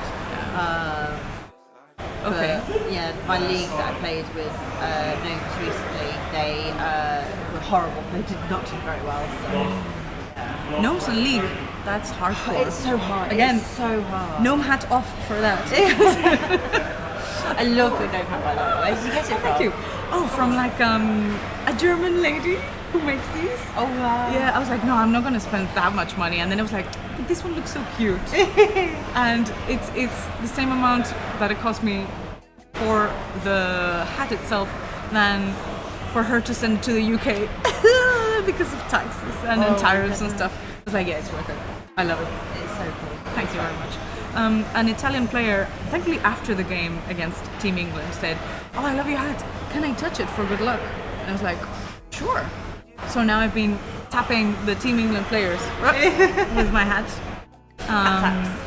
Although Core said he's not superstitious, so I had to throw it at him. And to chase them around. Yeah.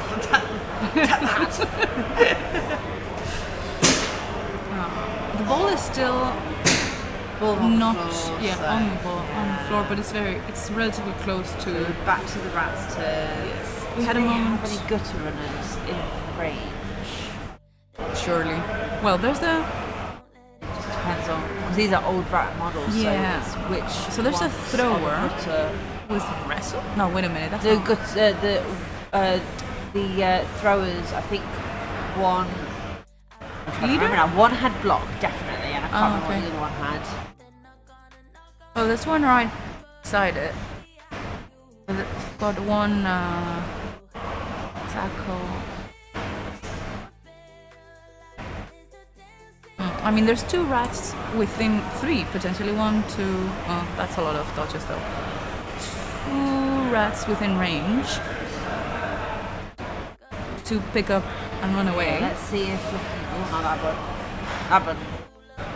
It doesn't really give us a very clear picture of what's going on. Thank you, Cornite. Stars have their own personalities, but they need to be taken away from the game too. So it's not the usual... Oh, because it's a team apple.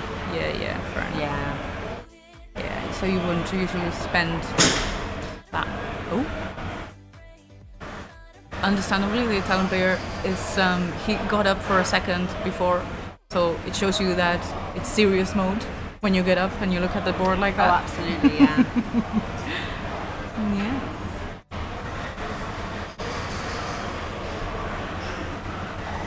Oh. Right, so he's putting someone in range.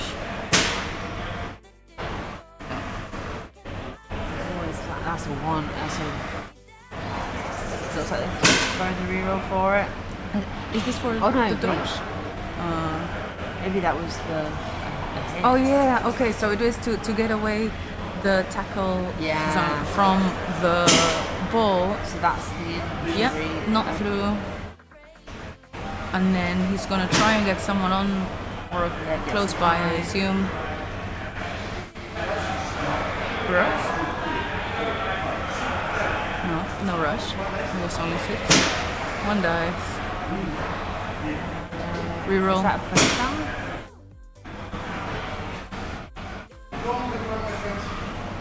Yeah, I didn't get it. So I think it was.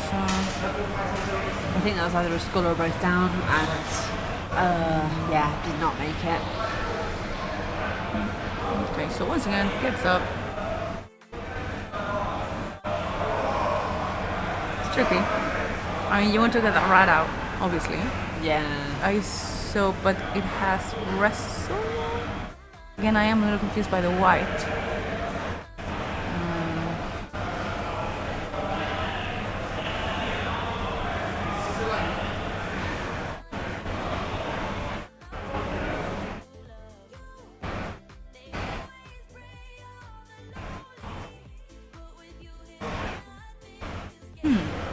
Interesting.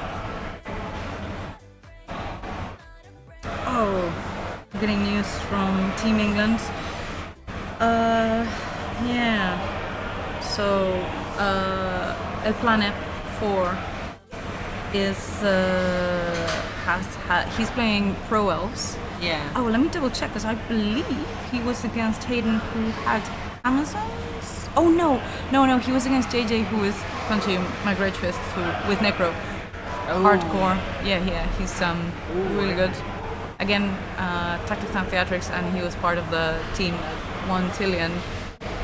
I think he had Necro then as well. All right. Yeah, so he's basically taken out half of the team of the El Planet 4. So let me have a quick look, because not all of Tour Play is updated live in the moment. Oh, well, I keep getting logged out of Tour Play. Yeah.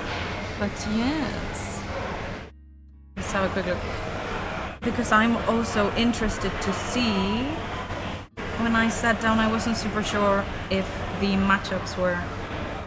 Originally, I have a photo that I should upload soon.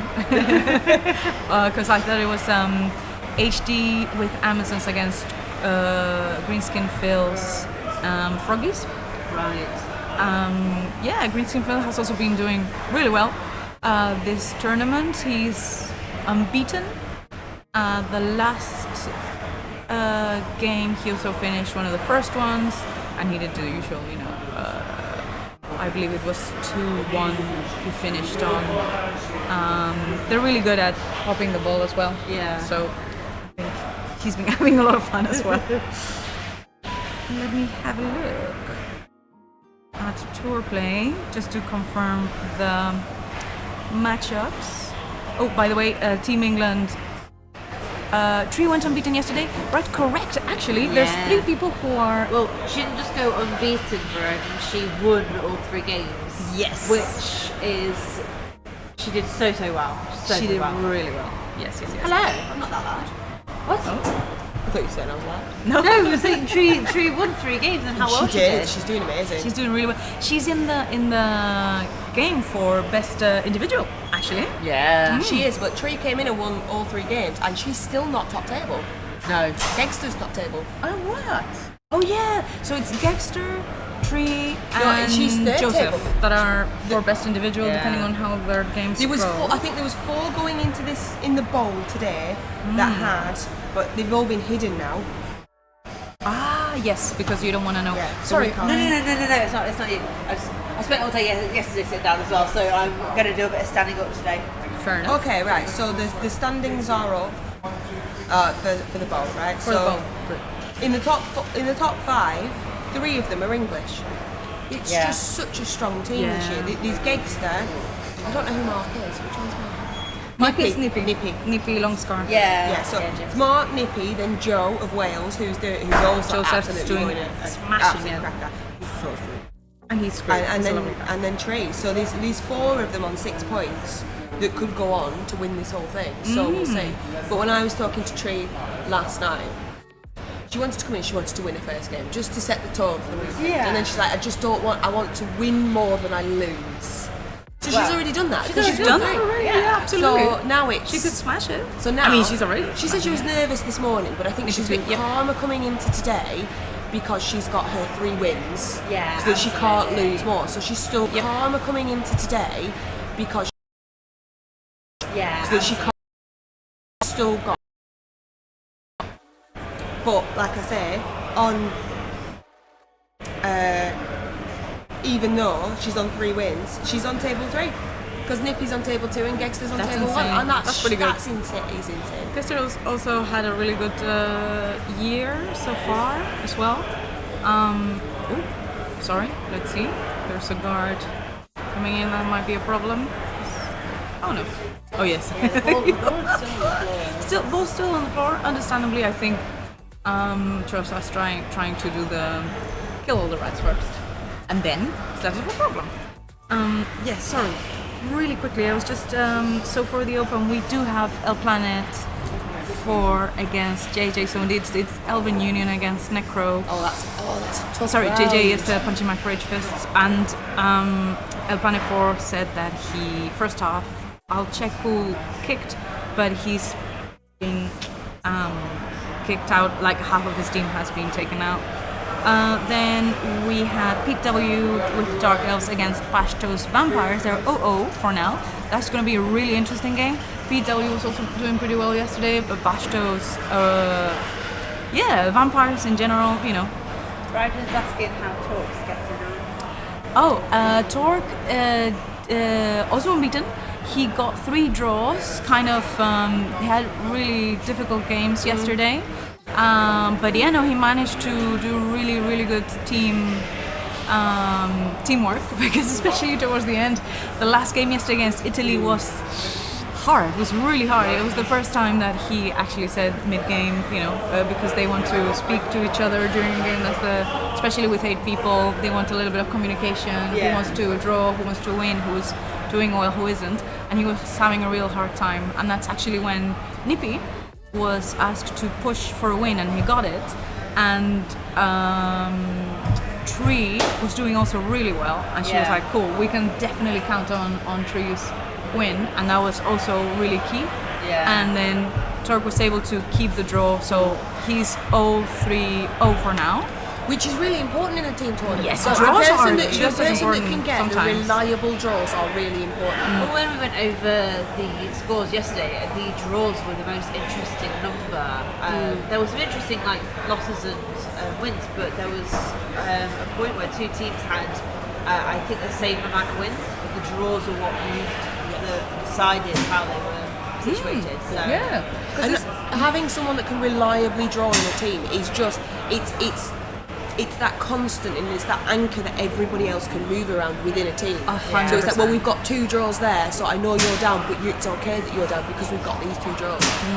It's really interesting because, when I first started playing, I thought Woodies were a little bit swingy. But in comparison, especially someone like Tree, I mean, she's won everything, which is, she's been winning a lot again. Talking about someone who has a really good year. I think since the Samhain showdown last year, she's just been banging it out, doing really well. But Woody's also a really good drawing team. Yeah. That again, because they've just got the players who can just turn it at a point. So. And again, communication is so important, right? Because a team like hers, it's important to be like, okay, now you have to keep it. Now you have to do. Yeah, So, absolutely. sorry, continuing with the Open. Greenskin Phil is against HD. So Greenskin Phil is on the Froggies, and HD is against the Amazons. That's also going to be interesting. That is interesting. They also know each other pretty well, and they've played against each other, so we'll see how this one turns out. And then there's Scouse Boy with the Shambling Undead against Breakmonker Humans. So that's gonna be a game of top tier bands. That whole round is a game of top tier bands, and that's like 80% of the game, really, isn't it? Oh, I can tell you, El Planet and Greenskin Phil were very happy to get challenged. I tell you that. They were really happy about that. PW, I think he's always happy to also be high. I don't know, to be honest, much about Scouse Boy. He was Solid player. yeah, He's very solid. Talking about the last games yesterday, he won the round. I mean, not him, the whole team, obviously, right? But I believe it was 3 draws, and he got the win. And he's so way it's pretty good. Chalks just got Cobra and Rat, did not break armour. No. So, I mean, there are dwindling numbers of rats here. Rats can be very fragile, but they're also very manoeuvrable, right? So you can lose all your linos, but if you've still got some gutter runners on the pitch, much like when you've still got war dancers on the pitch, you've got to play on. There's always going to be something on. Well, exactly. I think this is, Jim is saying, Woody's are swimming, but it's hard to push for a win against them. That is true. I'm sure that's the big part of being able to draw with them. Of the, I don't want to push for this because the other person has 3 elves on the pitch, and that is enough. And they are absolutely within scoring distance, right? It's just so easy. It's just a psychological terror in the end. Yeah, especially when you're like, I've got to be really careful. There's a gutter run right at the other side of the pitch, and it can get me. It can get here, Yes, right? yes. Especially if you've got like a strip gutter and it can just dodge in and get your ball out if you haven't got a short hands. Yeah, I've been liking Trees Frenzy. Sorry. This is We're gonna try and the do frenzy. This is the frenzy, on the sure. dancer. Oh, I love a bit of frenzy. I can't handle it, but I see it's really useful. I find it does make people play differently because they either really start to respect the sidelines. Oh my gosh. Or they don't, and it's a problem. Yes, that's true. So I wonder if I can twizzle the camera and have a look. Oh yeah, it might be like See the rats. also turns because it's gonna be the end of the first half. Oh my goodness. Okay. So that's currently the rats situation. Yeah. I mean, It's not the worst. It's still No. not okay. Could be- This camera could is be not worse. on the move. There we go. Right. I think we're trying to. Oh, we've got another hit. I'm really enjoying this coffee. it's really good. Did you have?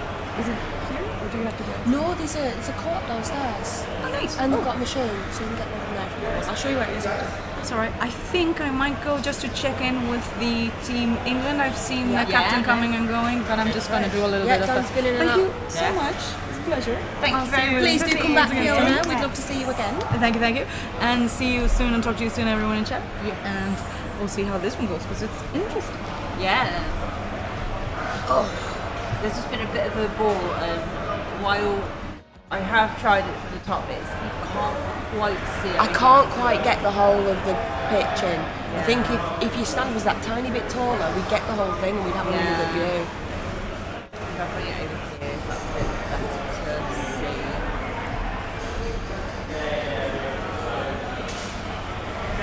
I can get my phone out for chat if you want. In fact, I could even go and get my tablet and we could stand it up and have chat if you want. Could Get it do. out, get it out of the car. It's still really warm in here.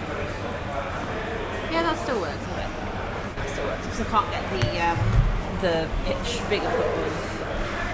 Yeah, that's the tricky part, making it the right size for us to do. Yeah, so we're gonna put. No, that's the. There we go. That back.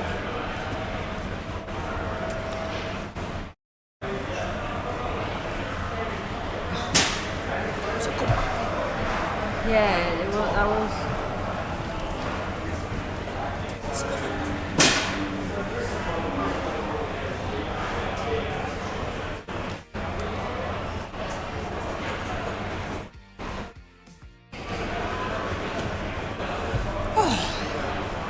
Feel better? Yeah, warm. So how did chat like the captain segment? Did they enjoy seeing their team captains on and having a chat with them? Wolfen was telling me when you started getting the quiz out, he was absolutely terrified and he has never been that scared at a Blood Bowl tournament in his life. Excellent.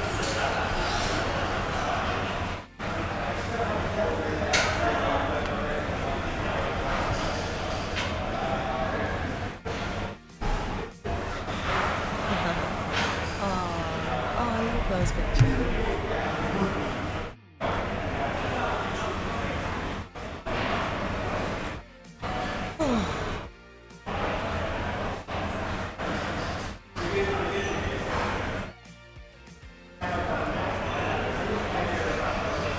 Yeah, we've had some really nice moments this weekend.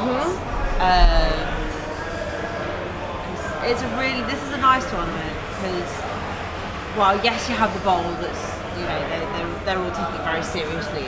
Oh yeah, it's very serious. It's very nice, like they were saying earlier, about them all having to play each other because you know you're going to have tough games. You've got to be at the top of the game every game, whereas when you like dive to lower.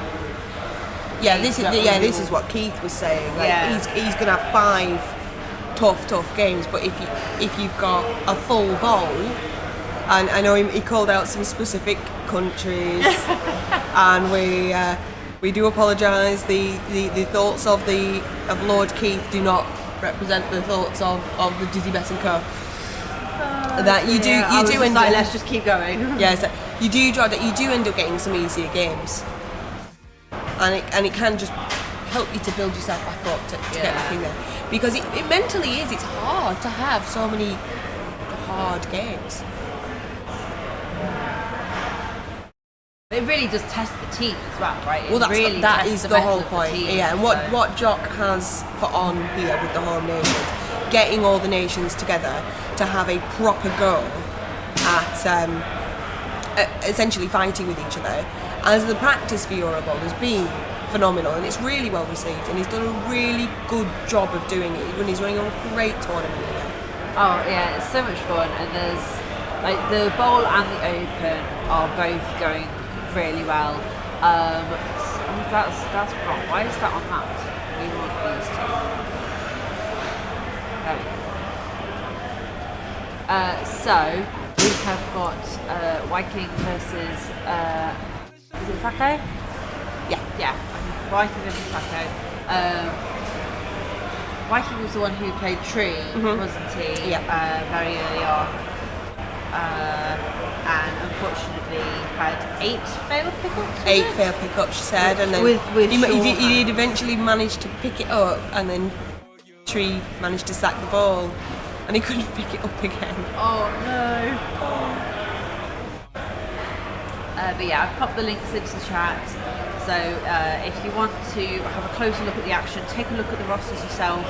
Click on those links. Well, click on the bowl link specifically. And head over to the last game on the list, as it were. And it's Chaos Dwarves versus Skaven. Skaven are imploding a little bit. Skaven doing what Skaven do best. But yeah, a tournament like this, you end up with such high calibre of players that you can end up with really good players on really good records on bottom table. Yeah, absolutely.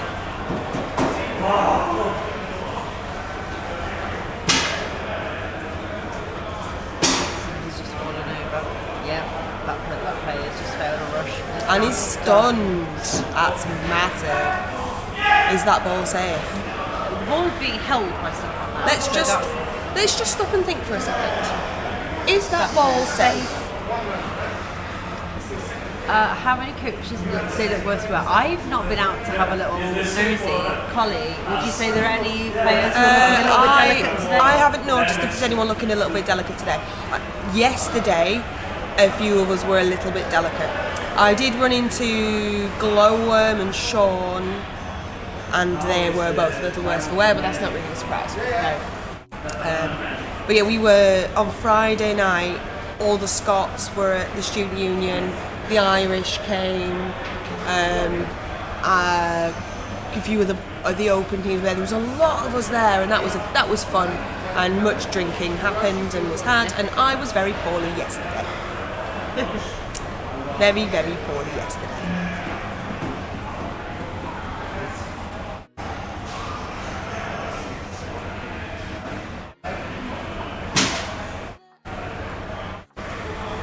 We can probably fix the resolution on that for you if you want. I'll get it on mine. I was just trying to... When we break for lunch. Yeah, we'll have a look at it. Yeah, I love the stunned markers as well. I've got something very similar. I know that Team England this year, their gift for whoever they're playing is a stunned marker with their name on it, which is really cool. Tree said she might have a spare one for me. I think we just had a fail. Another fail.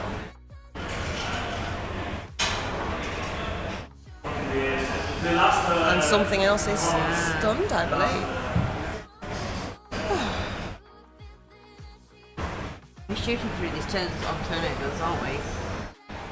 Will be good because it means they'll be able to go and get their lunch before the massive queue forms. No, it's not after... Oh no, it is after this game. Yeah, lunch is after this game. It is, yeah.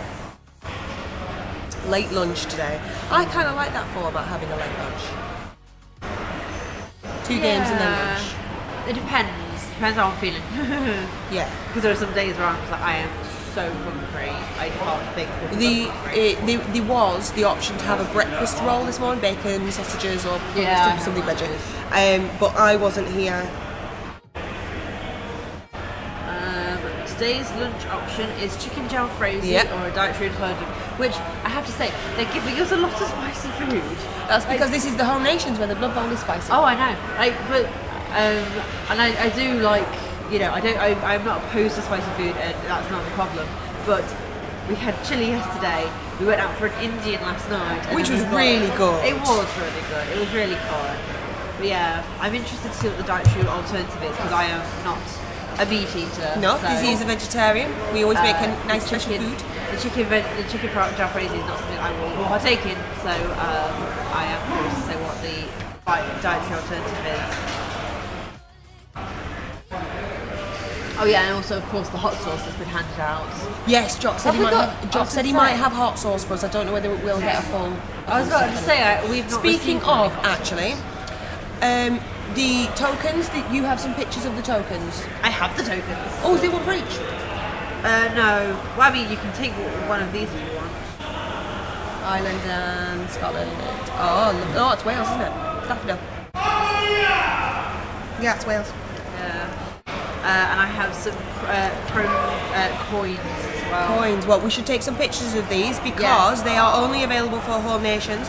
So if anybody wants them, I believe there's some available on the website. They will be available on the website. So maybe after the game, I will show them on camera for you, and we will drop the links for Black Oak down, and you can go and have a look. They are really nice. Yeah. Really nice.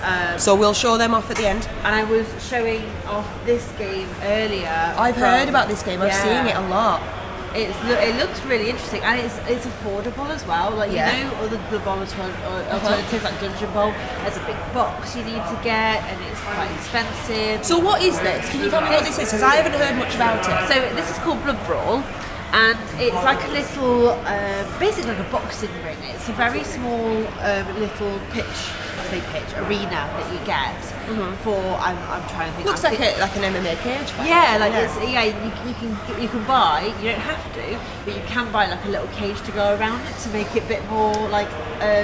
But so I'll put some snapshots of the rules on Discord. I'm not going to put the whole rules on. Yeah. Obviously, but I will take some snapshots of this rules that I've got. Yeah, so basically it's one miniature versus the second miniature, and you use your block dice. So it's a really good way to teach the different symbols on the block dice, and you can move your player around, and like different positions that you hit from give you different ways and different like modifiers to hitting against the other player. So if you go from behind them, if you're flanking them, then you get like a +2 and stuff like that.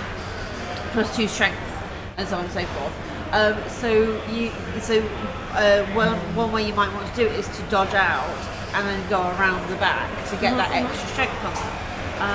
And so it just seems like a really cool way. This looks like a lot of fun. It's not just you hit, then they hit, then you hit, then they hit. After 4 rounds, a barrel or a throw rock gets chucked into the thing, and after another couple of rounds, some weapons get thrown in, like a chainsaw. So there's so many different elements to it. I do like a chainsaw. I know you do. And you can also, before you even go in, you've got different things you can take in, so like bribes. Oh, like inducements. Yeah, you can take inducements in with Whips. Oh, I like whips. Yeah. So there's so many different the elements to it. It just seems really, really cool, and it's quite quick. It doesn't take long to play. 10 minutes probably maximum.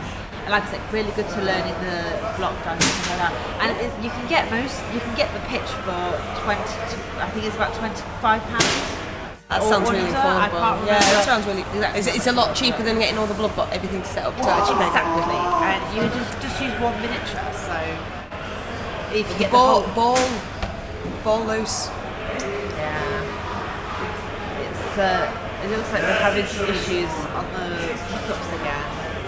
So yeah, that looks really interesting, and we will have a look at it at lunchtime, like we said. Nice little cutaway into an advertisement there. I think we did pretty good. Yeah. Now I did a bit of a run around this morning, having a look at all the vendors because I hadn't had a chance, and Hearthforge and Cohen Designs are 2 downstairs that I hadn't seen very much of before.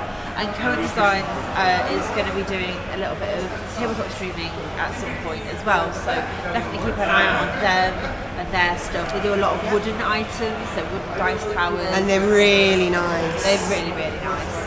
So we'll pop some links for things like that down. Yeah, I've thrown up a little. If anyone's on TikTok, I've thrown a quick video together of me just running around and showing you a very quick snapshot of their tables and what they've got set up, as well as some stuff from Charlie Victor and Blackout Down, and then also my own little setup, because I have had some people asking me how have you set this up, what have you got going, we've seen the 2 cameras on here, but what does that look like on the table? So there is a little TikTok. I will post those videos as well separately on my other socials as well, so make sure you check those out. Yeah, do keep an eye out. And don't forget to like and subscribe.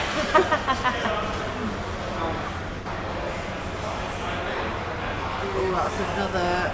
Is that another rack? Yeah, it must be another rack down. Is that bull going?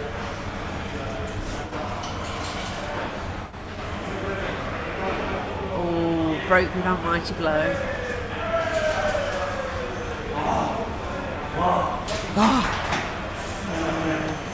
I'm actually really enjoying sitting here just looking at the coaches, because I've noticed the Italians are very animated as they play, and they very much convey their emotions, and that's fun.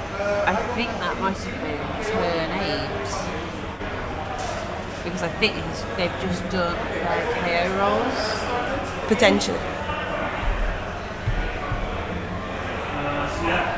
So they're trying to figure out tour play. Hang on, one second. Yeah. Can you swap to the other camera? Yeah.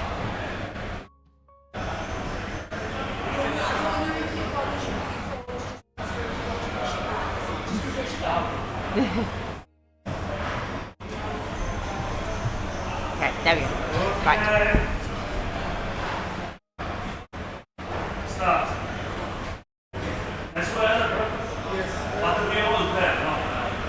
Oh, thank you for the raid, Ferret. Welcome in. Oh, hello. Those are the tournament dice, aren't they? They're very nice. Yes. Yeah.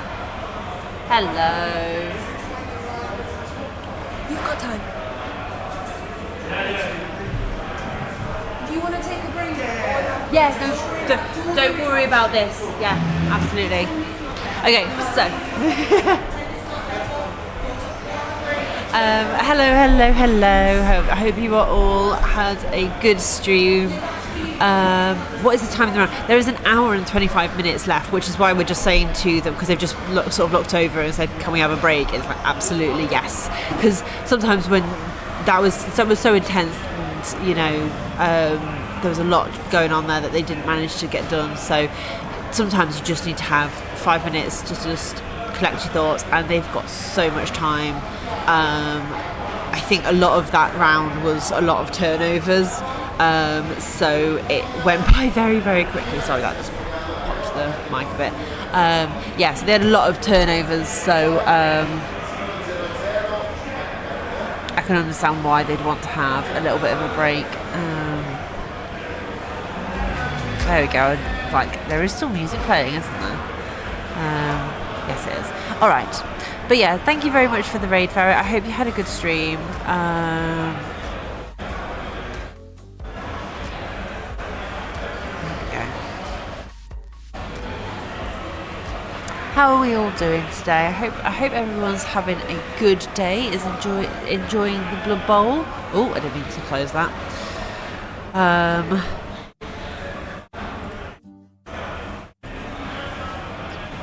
Over there we go.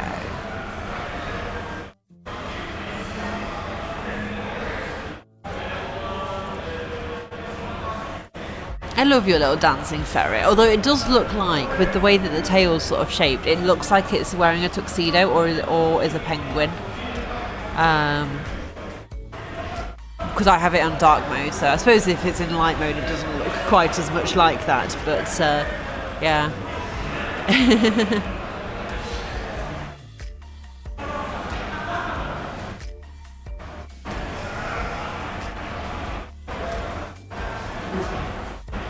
If you're using light mode, something's gone wrong. I just find light mode hurts my eyes a little bit too much.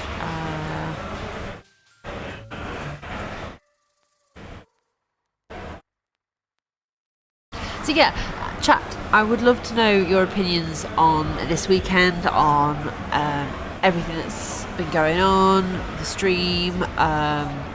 You know, would you have liked to have seen an open game rather than having the captain's chat, or was the captain's chat a nice bit of different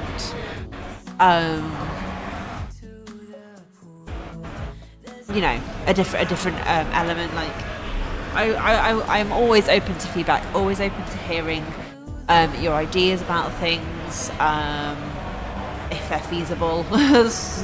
Sometimes what you suggest, as much as I love your suggestions, sometimes they're just a bit like, oh, I don't think I'm going to be able to get away with doing that one. So yeah, anything you have any thoughts on, would love to hear.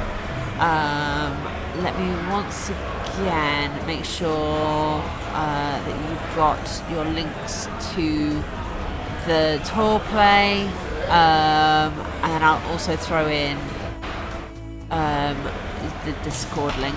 I only wish I could have watched more. Oh, you're very sweet, Jukes. You're very, very sweet. Well, what I'm going to do, because one element of this stream I haven't been able to do, which I won't say, because I'm going to apply it in a different way, and I'm going to take all of the different games that we have been watching this weekend, and I'm going to put them into YouTube videos, and I will add that element, which should have been on stream, into those YouTube videos instead. So you will still get a bit of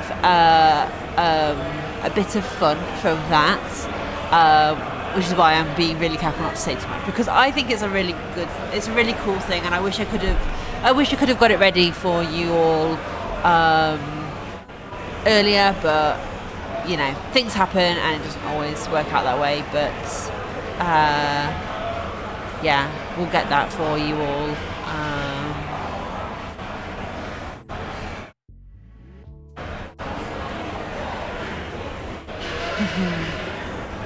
I'm also loving the posts going on in the Discord. That's also really, really cool.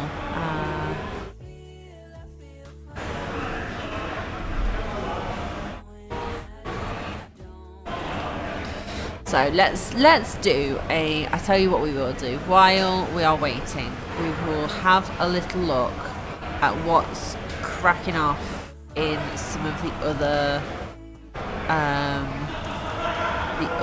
games going on. So for Team Poland, on the On this table, they are currently losing to Amazons, so they are 1-0 down. This table is 0-0 with 1 casualty. They've not started that one on tour play, neither have they on that one, but they've got 1-0 here. Oh my goodness. Wow. So we've got casualty foul, casualty completion. So what team is this? Amazons versus Wood Elves. So this Polish Amazon team is doing quite a bit of damage to this Wood Elf team. There's a lot going on there, so that's quite exciting. And then we're 0-0 in the other 2 teams. So let's go back. Yeah, everything's currently. Wow. So currently 1-1, 1-1, and then 5-1. Team Scotland over Team Wales. My goodness. What's going on here? So we've got VM Cat versus Joe. That's 1-0. Undead, so Sporran versus Amazons, so Dementor's currently winning that one. Necro versus Davo, so Gary versus Davo, that's currently 0-0.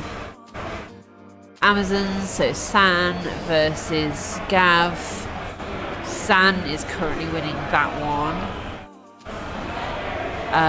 Orcs, Chris Connolly versus John on Chaos Renegades. That's currently 1-0. Humans, so Perdana versus Rick.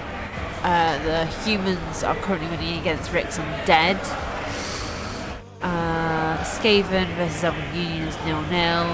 And then the Loki's Vampires versus Owen's Vampires is 1-0 as well. So still loads to play for here, but that's a bit mad that it's 5-2. So there's been another result. So I say another result. There's still a lot to go. There's still loads to play for. But our players here have come back. So I shall go back to the Poland versus Italy. And we're over here. Okay. So they've popped through all of theirs. Body hit, miss it, my goodness. So there have been 5 casualties for the rats. Oh, they've been or 5 injuries for the rats. So they couldn't start the tour play earlier because Wyatt King had managed to lock himself out of his phone and he was locked for 45 minutes. Oh no! Like, I don't know. Oh dear me. Because one of the Polish guys managed to drop his phone in an Uber yesterday. I don't know if he got it back. I'll ask him. Yeah, Jock was working on that, wasn't he? Yeah, he was. So. Yeah. Possibly prank. I mean, these are still updating. These are not finishing. These are not final scores. Like, we've still got an hour and 16 minutes to go. There's still everything to play for, right? So these are just current situations from what people have updated. So yeah. And people are trying to play Blood Bowl at the same time, right? So we can't expect them to be. Yeah, especially when it keeps getting tense. It's just a quick snapshot of everything that's going on, right? We will try. One of us will try and run down and get an idea towards the end of the round how the games are going, if we can see how the rounds are starting to shape up. But at the moment, I think there's been a lot of people have managed to score on their offense. Yeah. Yes, Ferret, we know you've told us. Shut up.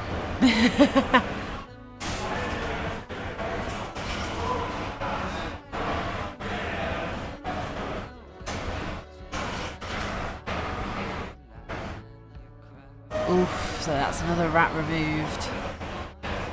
We are not using the collie beam.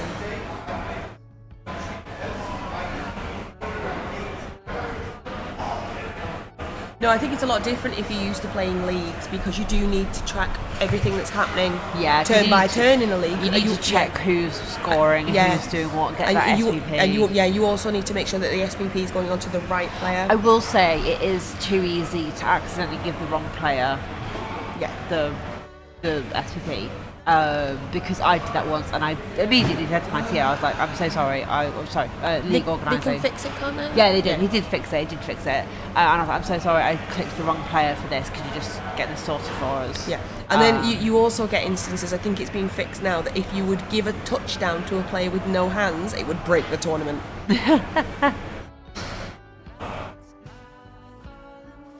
Yeah. Also, if you get those kickoff results, which you get like an extra SVP for certain things, it doesn't always add that on. So my league organiser had to go in a couple of times for that. So there's a few things with it that still needs to be sure, yeah. It's not a perfect solution, but it's a good solution. It's a good current situation, like good thing for what we've currently got. That's something very aggressive to I think the rats don't have much option, but they don't. So I'm assuming that he maybe has a 2-turn. What turn they were on? No, they've not scored, so.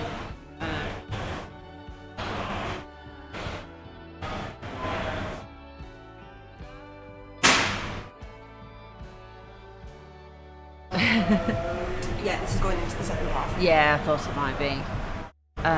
So the rats receive, so it's the Chorfs receiving this time. Yeah. So the rats want to try and get their turn over. Yeah. Do you want anything? Are you happy? I'm okay for now, thank you, yeah.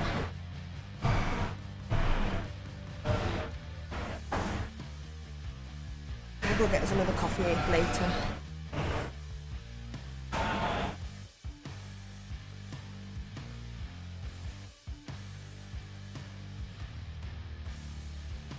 Hey? Yes, Ferret, you are. Because you also missed the point where I was saying that the Italians and both the Polish are very animated as they play. Yeah. I kind of like it. It's actually kind of fun. But one of the things I think it was Keith was telling me yesterday at some point was the Italians have, I don't know what they do, but they have a really good communication method within their team. Yeah. So there was at one point where someone had did a one turn and the rest he was saying that earlier, yeah. So don't know what it is that they do. Maybe we can ask them, maybe they'll tell us. Obviously they don't need to, that's their strategy. But we'll see. Also, Ferret, these are mats rather than anything foam. They're very nice pictures, very nice. And Jock revealed yesterday on stream that next year for the Home Nations, if you come, you will get a Home Nations pitch, which is much like the World Cup pitch. So that fabric one that you can fold up and throw in anywhere, and you will get one of those to take home with you. So that's really exciting. That's really, really nice, yeah. They're so I love the World Cup pitch. I could take it anywhere. Yeah. Maybe they speak to each other in a secret code, i.e. Italian. Well, that wouldn't... So some of Team England speak Italian. Yeah. But it does seem... So when we say that they have good communication, they always know what's happening with everything. Yeah. They know what's happening. They know what's happening. And the other teams do. They do. So they say the speed at which they know what is going so, on. Like I know Wales have a WhatsApp group and they'll tap into it of what's going on, but things can change in an instant. Yeah. When we played Team Scotland at Team Tackle Zone last year in their team event, they had cards. They had green and white and red. So it's like, I've got the win. I change it to if I think I'm going to lose. And it's a really obvious communication method. And you can also slap down that Uno reverse card on them and you just screw them over. But that was quite fiddly for them, so they don't seem to have carried on with that one. So it's finding some sort of method that works for the team. We love having it on the stream as well, Joe.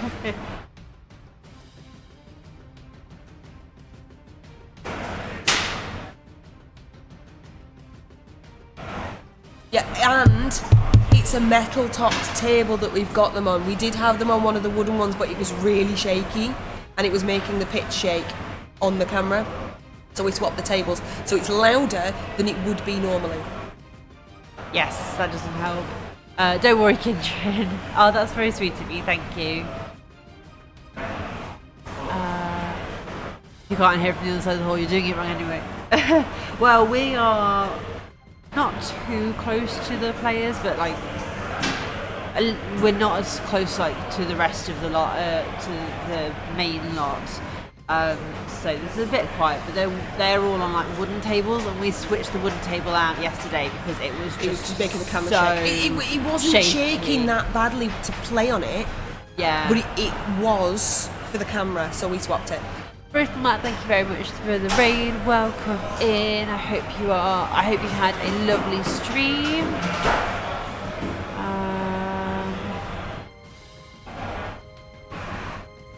There is not a disappointing lack of one and done dice swirl. I want to hear that cup rattle. Ooh. No.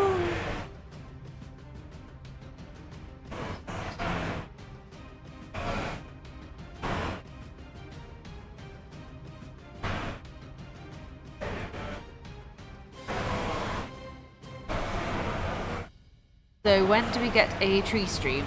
Well, it depends. I imagine for the next game we will be doing top table. Yes. We will do table one of the top game. It depends on how busy she is. She's been on once or twice, and she's popped over. But it is lunch next, and they are Team England. They're going to come together and they're going to have a chat about what they need to do in their last round, try and get the win. So we will see what happens there.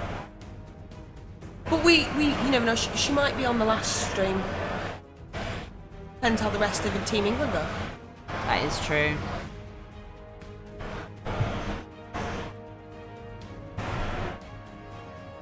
Okay. Easy's doing magic things with the stream. I don't know what she's doing. She's moving everything around. A lot of things have for some reason broken today, and I don't know why. Hello, Mrs. Fez. Hey, Mrs. Fez. Hope you are well. You and yours. Oh, I know what I haven't added on today. I will do that right now. Yes. Oh, yeah. I meant to remind you to the discount. Yes, I'm gonna add a discount to the stream for today for the next 6 hours. 5 hours. 5 hours will take us to 6 o'clock. We should be done by then. So we should be done by then. So we'll do 5 hours of discounted gift subs. So if you want to gift some subs, now's the time to do it because it'll be nice and cheap. Right. So the Chorfs have now got the ball. They've picked it up. They've actually got the ball. Well done. They have, and they have created quite a solid cage. Yeah, they've got guard. They've got guard on the corner, so that's not going to be an easy dodging for a gutter runner. That is going to be 3 dice uphill, no matter what. Yeah, that is going to be. Really so now, because the Skaven didn't score, what I want to see from the Chorfs now is just a bumble down the pitch to try and get that turn 8 score, and then we're going to defend against the one turn. Because they're Skaven, they've got one turn. They have.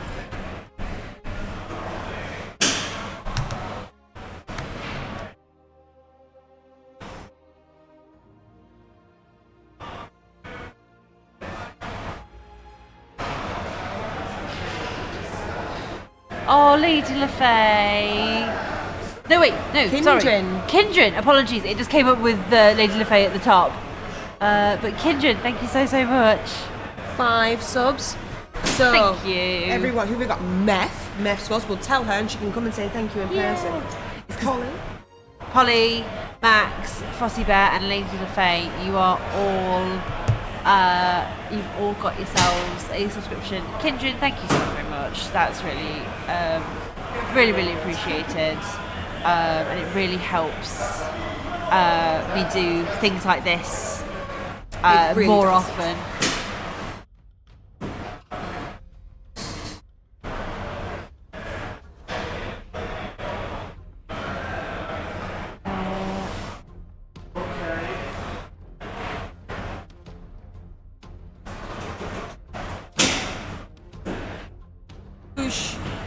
push the mighty blow, push. So the Chorfs here, they've got a breakaway, they've got an absolutely clear side, but it's hard to screen up when you've got no Yeah, it is a little bit tricky. Owls and croquet. Ooh, very I stayed nice. at a hotel once with work, and they had bedank, and I love that word. Oh, Bedank.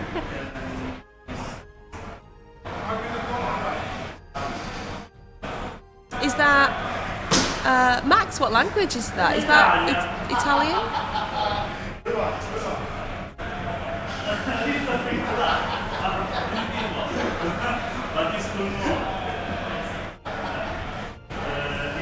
And I don't speak whatever language that is, but that just looks like saying thank you.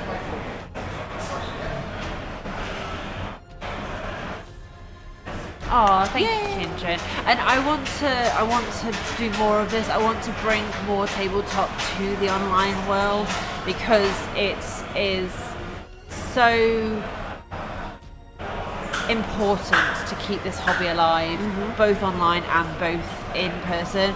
And so the more people we can convert from online to tabletop, the better. So Yeah, trying to make it not be scary, right? yeah, absolutely. It is not scary. Max, I guessed that it was a thank you. I don't speak the language, but it looked like a thank you. I wondered what language it was.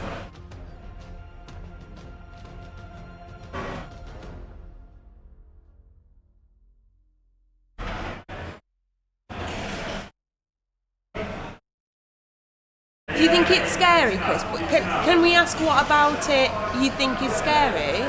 Yeah. Well, so absolutely. Let's do a bit of a Q&A of like, what are you worried about when going to? What worries you about coming to tabletop? And Dukes, what about it? Is there anything specific that you think about that's scary? And don't feel like you're going to get ridiculed for anything you say because absolutely No, not because here. we want to bust the myths.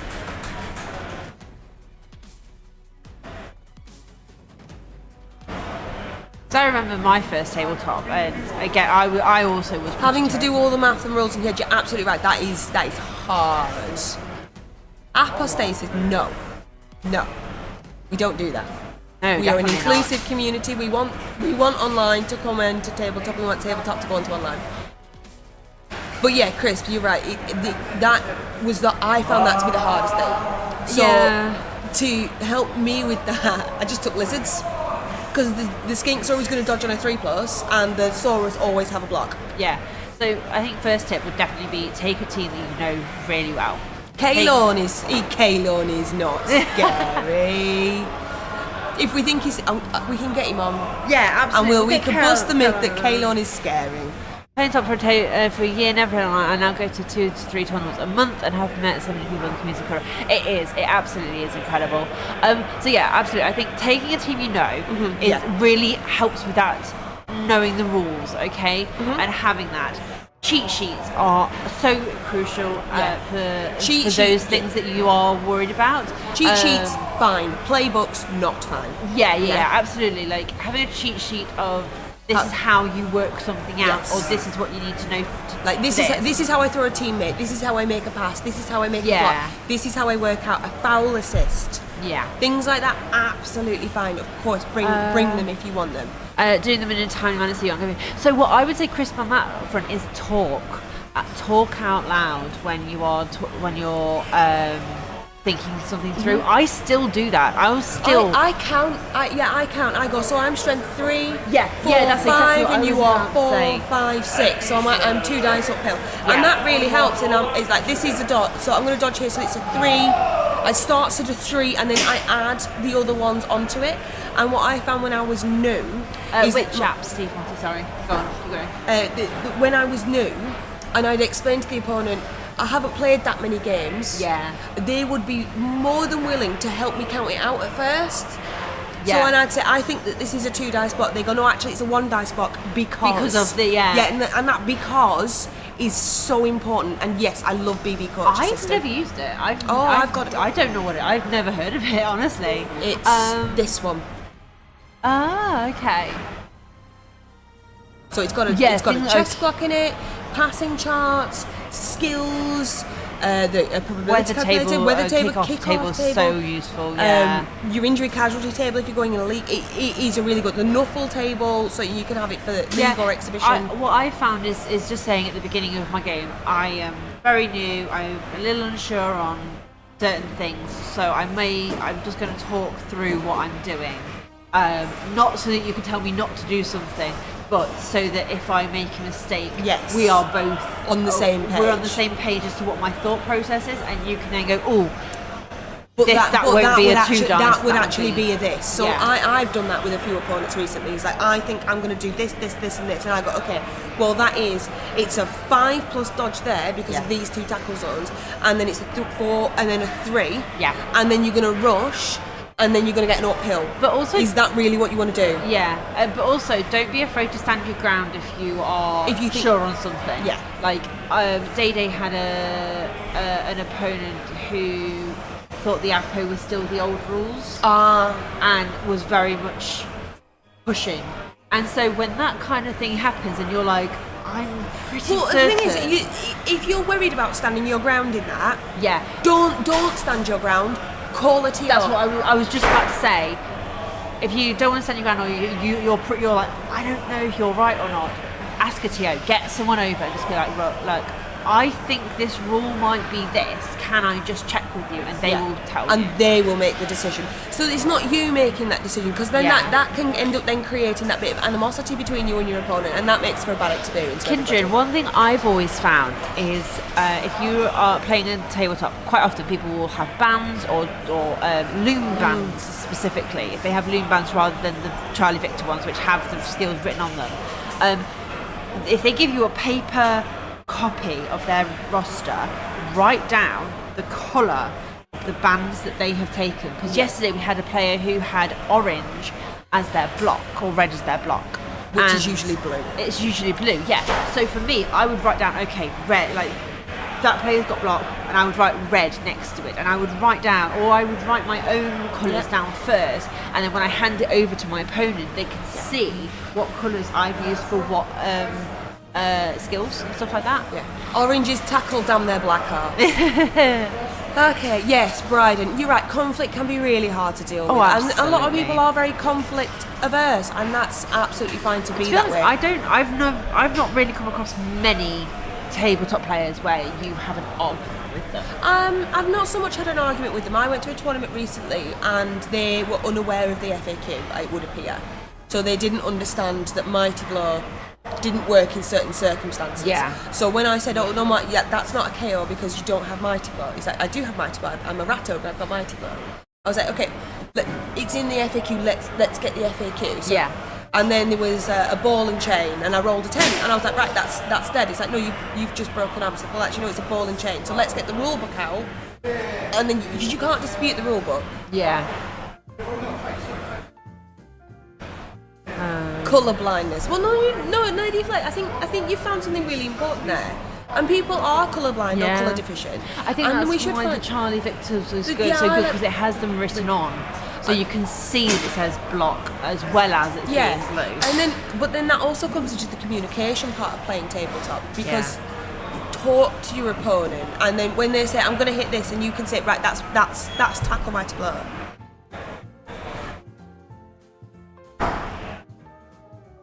Yes. Yeah, I know, Kindred, I think that's a tricky one. It's a tricky one to resolve, because you can't put bands on with 1,000,001 skills.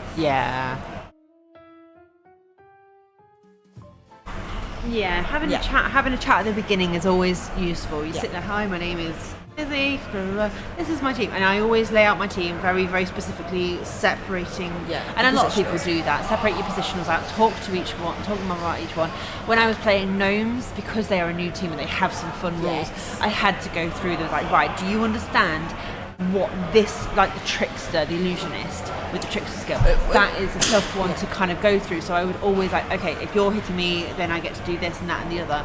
So it's always important to just kind of have that initial conversation and just kind of go, I just want to make sure I'm very clear about everything. Because then they can't accuse you of trying to pull one over or something like that. There was one of the games I played at NAFC when I finished almost every one of my turns. I would say, right, that's my turn. The strength 4s are there, and the blitzers are there. Yeah. And I know quite a few of the That's a big one, Bryden. Always make sure someone's happy to touch the players before that is also true. you touch their players. Always ask consent before touching and choose. So I'm just doing this because they are very close now to the... I believe they are. I think those are the original Chaos Dwarfs. Zoom out. Keep going, camera. I'm not sure about the rats. Are they the original choice? I'm not sure. I was going to say something else. What was I going to say? Third edition blank, rats. I can't Third think. edition rats. See, this is where we've got chat. Oh yes, I know what I was going to say. The other thing is, when you watch a lot of Twitch streamers who tend to be very good, like Andy Dave or something like that, they will say things like... I also know they were third edition rats. Yeah. Yes, I think they might be, yeah. No idea. Not a clue. They are rats. They're the very small ones. But yeah, so they'll say things like... Andy, I know, particularly hates the doing the safe things first rule, but that being said, it's sometimes the safe, like the easiest thing for you to do, to be able to think through what you're doing and just kind of give yourself that position that you need to be in, and just kind of, and then strategy and stuff like that comes later on as you get more confident with stuff. But when you are still having to think through those more complicated stuff, doing the safe things where you don't have to roll dice or whatever just gives you that peace of mind that I've done things I know I can do, then I can start thinking about the other things as well. So it's when they try to make them look closer to Warhammer Army. I see.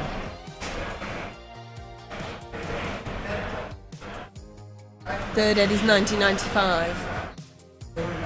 Andy doesn't like safe moves first. I think he doesn't like it as a general rule because sometimes there are strategies where you don't want to use it, and I don't know his full stance, but I've 94, Jimmy, the font of Blood Bowl. Was Jimmy here for the quiz? Yes, he was, because he was upset that the captains didn't automatically know what 6+ was, the reroll was. I'm furious about that too, Jimmy. They should have known that. None of them said higher than 25. I know. I was livid, Jimmy. I was spitting feathers.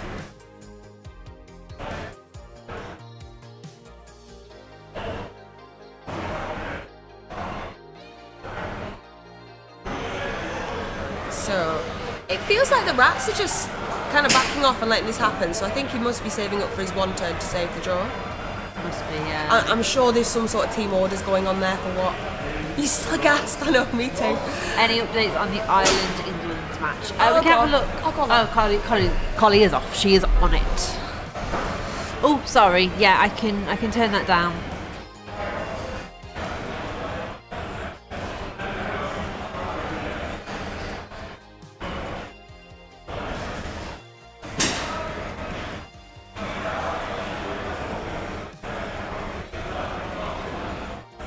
Oh, we've just had a fount of images in the Discord. So if you're not in my Discord, please do pop in there. We have lots of chats about all different fun things, because I don't just stream Blood Bowl, I also stream some other bits and pieces. Ooh, no, I want to go that way. And I should say Fiona, has just put a bunch of different pictures in there for us. So, quick update on it. England are looking like 7 wins and a draw, and Italy are worried, but we don't know the state of play yet. So there you go, that's the update we have currently. Obviously, Italy are going into this round as the favourites after beating England yesterday. So if Scotland can beat Italy, that was what we were looking for, Scotland winning against Italy rather than Poland beating Italy. That would have been a big upset. It is. It is a good one. It is a pretty good one, yeah. I just realised there's a lot of things going on the other way. I think the rats are just saving it for their one turn. I think we got team orders for a draw there. Oh, done that. That's not fixable too, because I'm afraid we can't give you any advice for that. But I will never forget walking into my first ever tournament, and it was UKTC, and I was invited by Treat to fill up a gap on her team. Like a few weeks before, I walked in with lizards in an egg box. I will say, Dukes, and I was terrified. I was absolutely terrified, and everybody was wonderful. Yeah, I will say, always feel free to come and say hello to us. Yeah. Even if we don't like recognize you straight away, just say who you are, like say your Twitch name. Start with your Twitch you name. are. Always start with your Twitch name. Because Dementor introduced himself to me as Alex, and then I didn't know that he was Dementor. They've scored. He was like, oh yeah, I'll see you at this other tournament. I was like, oh yeah, I'll get to meet you for the first time. Oh yeah, that's and he when was like, but I've met you before. I was like, have you? And because he never told me that his name was Dementor on Twitch. But yeah, if you let us know who you are, and we will absolutely like look after you and welcome you with open arms. Open arms, except Ferret. I didn't accept Ferret with open arms. Actually, I made him go away without a cookie.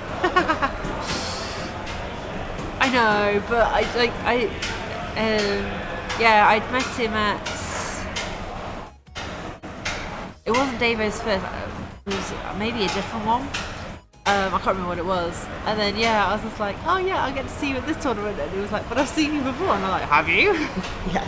People do that to me all the time, and what people don't realise, this is specifically for the women, is that you could probably figure out who we are reasonably easily, because there's less than 10 of us that show up very Plus also regularly. our faces have been on stream and stuff like that before. Even without that, you can probably figure out who a woman is, and even if you get it wrong the first time, you're likely to get it wrong right the second time. There's like 4 women. There's a lot of you. There is a lot of you guys, and you're all called Chris or Dave.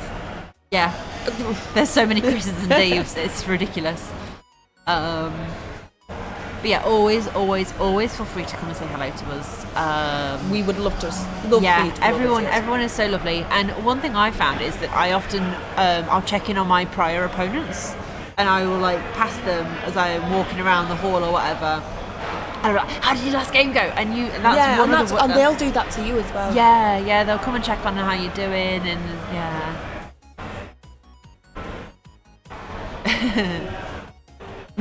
You know what? Meth hasn't really been all that close to talk. She's been wandering around being Fiona all weekend. Yeah. She's not attached by his hip. She also plays it quite a lot herself. Oh, that'll be nice to see you there, Jukes. Yeah, absolutely. Come along. Yes, we'd love to have you in. Poland have come. What are they doing to attract more diversity to the game? That's a really good question, Bryden.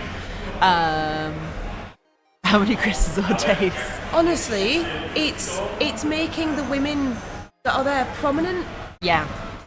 Making sure that they know that there are women here, and that's not to say that the women are token women that are there for the sake of having a woman there. Yeah. It's the women that are already here, making sure that they feel comfortable enough to tell other women that they should come. This is such a good tournament because enough. if something happens, we need to be able to feel safe to talk to whoever we need to talk to, and you know, we talk to each other. We hear about those tournaments where things go wrong or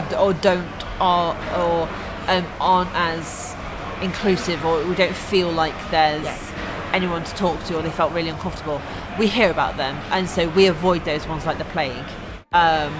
That's not to say if there's no women there that's necessarily a bad tournament. It's just to say that we talk. So if you want to get more women involved, make sure that the women who are already feel there like they can go, right? Yeah. So maybe if you're doing a really big tournament, if you're doing something like Home Nations, like Chicken Bowl, like UKTC, maybe find one of the women that's already going to come and ask if they wouldn't mind being like a rep of some sort. Yeah. That they can say, if you're feeling uncomfortable as a woman, go and talk to DC Best. Go and talk to Miss Beltree. Go and talk I will to always be the Cauleeflower. advocate. I will always, I'm always more than happy for that. And I run some women-only spaces and stuff like that. So, yeah, it is a tough one. It's always a tough one. It is tough, and it's baby steps, right? Yeah, It's baby absolutely. steps. I think I would have wanted to split up the LOS here as the Chorfs to force the rats to base more, because right now they've only got one based. It looks like they may be going for a 2-turn. I'm going to go have a look at that turn. Yeah. Oh, absolutely. First impressions are so important. Definitely. Yeah. Last turn? Last turn. Okay, so this is a 1-turn attack. That doesn't look like a 1-turn attempt. Yeah, I think there's actually more of us that might be thinking about doing that, Dukes. We just need to sort out the logistics. Yeah, absolutely. Although saying that, I don't have draft and everyone coming up until a little bit later, so I don't know. We'll figure something out. Oh. Sorry, Steve. I missed that. Yeah, that is also very key, because we have heard stories of women getting harassed who weren't playing. Yes. So that is also key. Is any woman you see there, just treating her with respect and you treat her with the same respect that you give to the man. Yeah, it's weird because it shouldn't need to be said. It shouldn't need to be said, but unfortunately it does happen. So yeah, that's the biggest thing. Yeah, there will be women around. I mean, women exist. They exist in the world. Yeah. I'm trying to get a tournament set up. Is there any chance I can chat to make sure I'm covering all bases? Yeah, absolutely. I've As done a that middle-aged before. white guy, I know I've got. Well, do you know what? It's really great that you appreciate that there are gaps, and we all have gaps somewhere. I've been talking to some people. I won't mention names because I don't know if she's comfortable with that yet. This is the game finished. Yeah, they've just.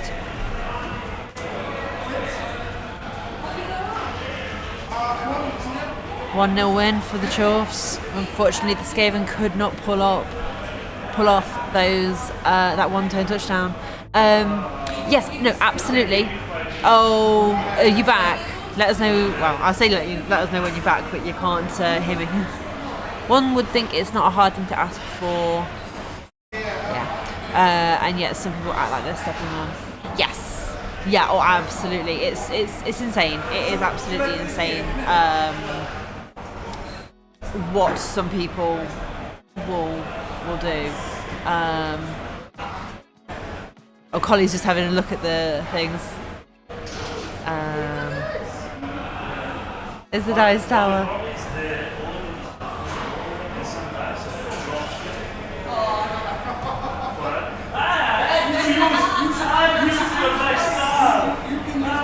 Let's have a look at this dice tower. Ooh, that way.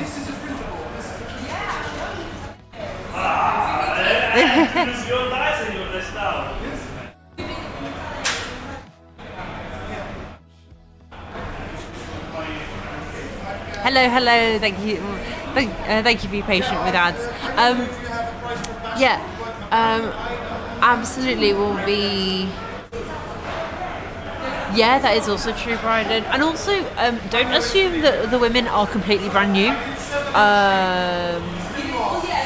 That can often happen, is that there's an assumption that women know nothing about the game. And for example, Tree, I don't know how often she gets that, if she ever does, because she is getting more well known within the community. But yeah. Yeah, come find us. We will absolutely welcome you with open arms. But Mercury, to go back to your point of checking out your rule set, absolutely, I've done that before. People have sent me their rule sets and I've looked over it to give them some pointers, or point out some things that they're missing. And so absolutely happy to do that. Just ping me a message on Discord and I will happily send out, take a look at what you've got and give you some pointers if any are needed. More often than not, they're not, because unless you're being explicitly exclusive, then there's usually no issues. But sometimes there's something that you might have missed, and so it's always good to just have a little second pair of eyes, which I'm more than happy to do. So I think Collie's just checking if we can get either of them over to have a little chat with them. So if you've got any questions for either the Chuff or the Skaven coach, obviously that was quite a cut and dry. The Chuffs basically killed a lot of the rats there, but yeah.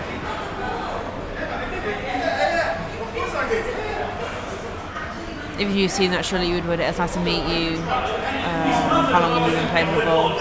Yeah, that's a very good way of wording it. I was very lucky and had a friend to go with.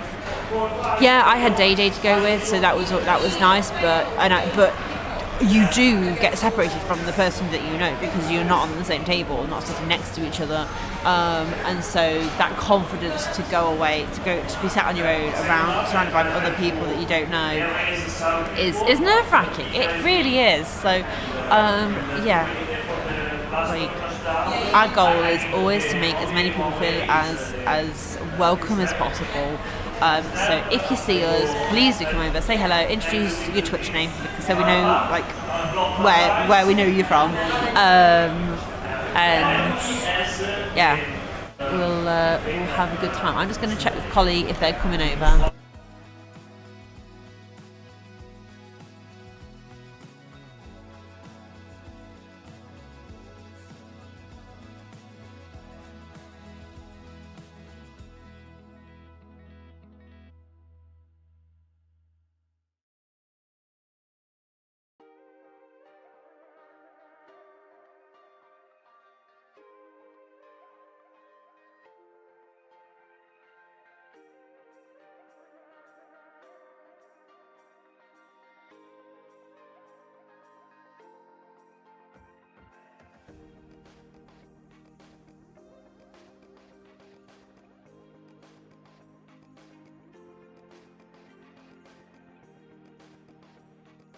Okay, I think she's still chatting. So what we're going to do is we're going to have a little look at the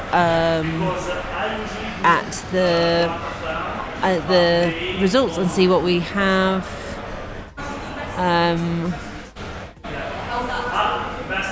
Actually, playing in a tournament would be scary. Oh, I can understand that. I had to ask people how people got started, breaks the ice. Oh, that's a good one. Yeah. What percentage of tournament players the bad nerd gamer stereotype? I meet maybe 1 or 2 a year, and that's out of how many tournaments I go to? Water Bowl, Davo, Thrud, Strangle Bowl. That's like 6 or 7 tournaments. I maybe meet 1 or 2 out of 2-day tournaments. It's so few. Like, you might meet 1 or 2 who are like that, but even then they don't tend to be too pushy with it. But yeah, okay, so Team Poland are 4-0 currently. Yeah, currently Poland are just edging ahead. Yeah, England are 3-0 against Ireland. But it's looking like 7 wins and a draw there, so that's just a done deal. Yeah. And then Scotland is 4-2 against Wales. So let's have a look a little bit more specifically. We've got a 1-1, 1-0. These two haven't even been, so we have no idea what those two are going to be. 1-0, 1-0, 1-0, 0-0, and then 1-0 here. Team England, so Gegster versus Owen. These guys have not done anything yet. 0-0 on Tree versus, who's that? Oh, it's Tree. That would have been a really good game because that's Tree versus Broadsword. I know. Oh. But we hadn't had Poland on. Yeah, we hadn't had Poland on. We needed to have them on to see what they're doing. I'm gonna go for Keiko's winning 2-1. Yeah. Yeah, do you want to come over? Hello. Hello How there. are you? I'm good, thank you. Congrats on your win. Thank That you. was cool. I mean, it was a Chaos Dwarf game, wasn't it? It was Chaos Dwarfs all the way. Mighty Blow, and a lot of it. Guard and early Kaz. That's it. Yeah, it's squishy rats, isn't it? It's Yeah. kind of, Yes, it it's is. their thing, isn't it? They just kind of implode. How have you been finding them then this whole weekend?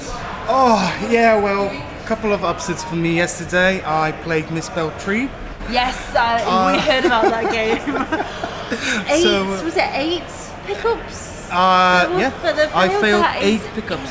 Insane. It is. Well, the funny part was that only a War Dancer and Rooted Tree was left on the field. Yes. I couldn't get in the touchdown. Yeah. Just couldn't pick up the ball. And yeah, it is what it is, right? And it just goes to show that like anything can happen with any team. Like, similar thing happened where you took a lot of players off, but that failure rate just crippled you. Yeah, my dice was good. My opponents had a really tough time. Yeah. And if you are, next to Chaos Dwarfs and you fail 1 in 1, then you're done. Yeah. I mean, if I have 6-7 hits per turn, no matter.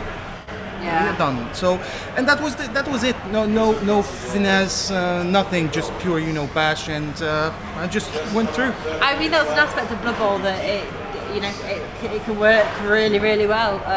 So congratulations again. Thank you very much. Yeah, thank you for appearing on stream and for joining us today.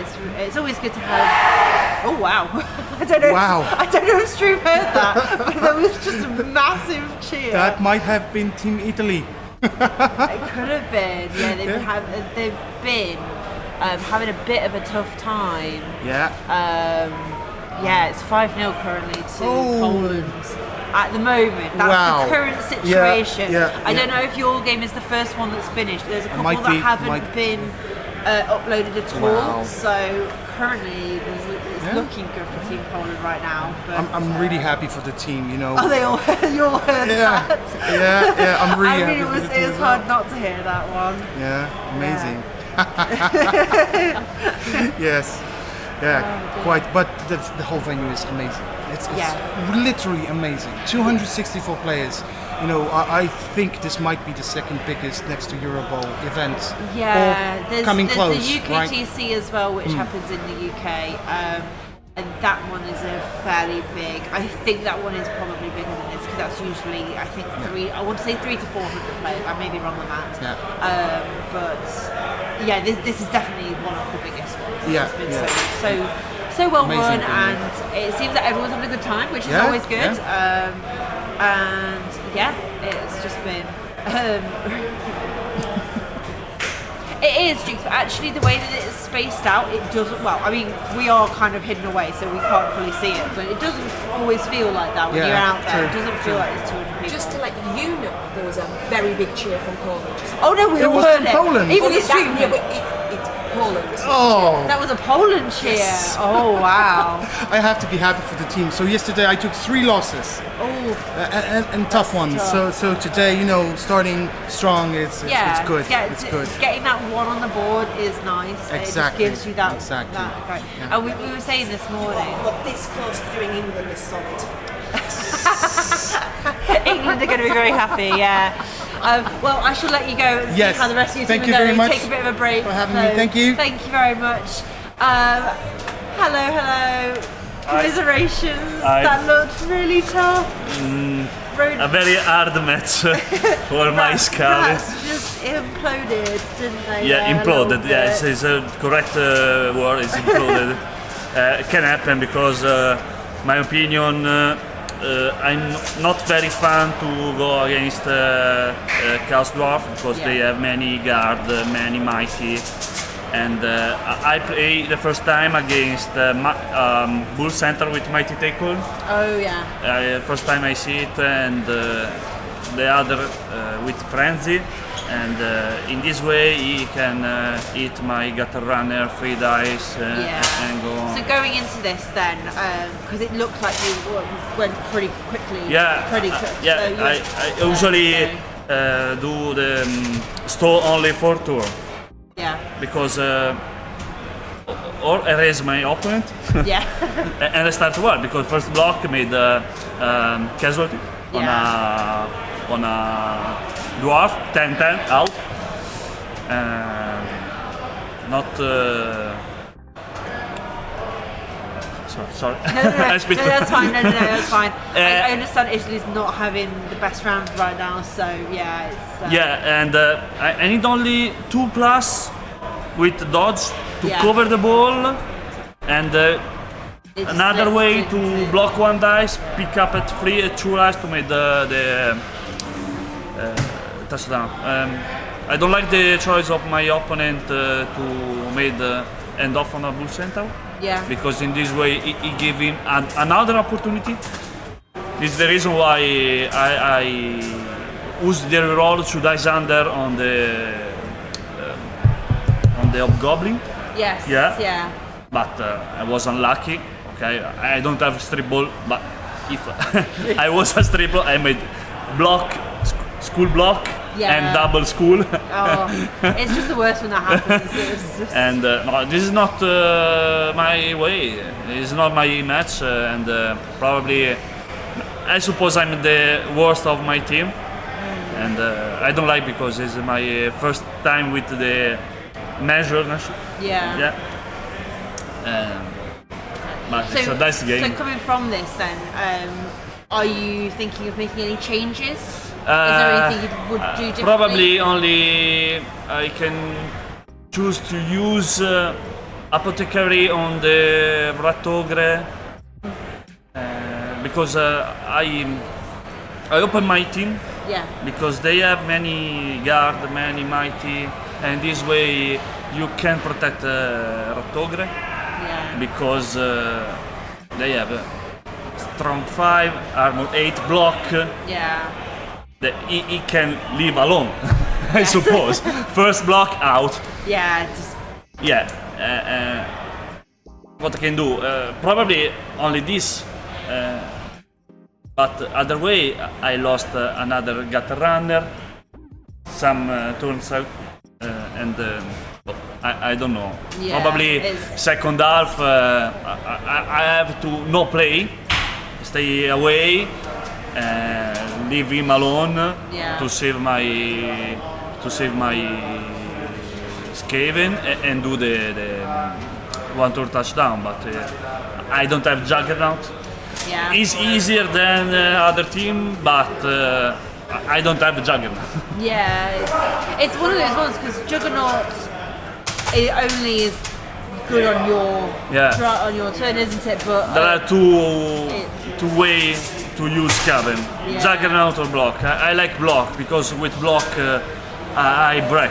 yeah. Yeah, it's more easy to do the break against, but Yeah, well, commiserations. I shall let you go Thank you. and see your team. And I wish you luck for the next game. Hopefully it's a bit of a better one than I suppose what can better than this one. yeah. Yeah. No. Thank you. Thank very you. Bye. much. Bye. Thank you. Bye bye. Yeah. So let me bring tour play back up to show you. So this is what we're currently looking at. There are. I just went and had a chat to Poland. Yep. They're looking at 4, potentially 5 wins with Yeah. 1 draw, maybe 1 loss that's pretty much locked in now. Okay. So that's really impressive. Yeah, compared to as we were saying, Team Italy yesterday dominated and had a fantastic day. This but is today it's this is a huge upset. Yeah. A massive upset. yeah, this is going to be, and there's all three games going on are so decisive. Like right now, currently very decisive as to which way it's going to go. It's a massive win for Ireland. this- It's Poland. Yeah, Ireland are not Massive in the win winning for position right now, No, unfortunately. no, Ireland have had a bit of bit of a weekend, haven't they? Yeah, they're also really they don't have their usual team, right? They haven't got like the likes of Crowdog, they haven't got Fiki. There's a few others that they've had to leave behind, but yeah, and I was a lot of these games are still going on, so the results aren't fully in. So there might still be. Well, this one's Tree thinks she may have given up a win. Okay. So that's She's this on game. Yeah. So does she think she's getting the draw then? Or? I would assume that she thinks. Do you know what? I'm not sure. I didn't ask for that long because she's still playing. You don't really distract. Okay, right, so we've got quite a bit of time now because there's still 25 minutes left of this round and then there is lunch. So we're gonna have a bit of a break and then we might come back. Come back in 5 or 10 minutes, see how the results are going. Yeah. I'm dying for a wait now. Absolutely, yeah. So what I'm gonna do is I'm gonna stick words on stream on because I know how much you love that chat, and so we will be back momentarily with some more updates and a little bit of a look at the swag and some of the things that are going on downstairs. So we'll be back in just a couple of minutes.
I know, I'm trying to fix it. I don't know why it's not working.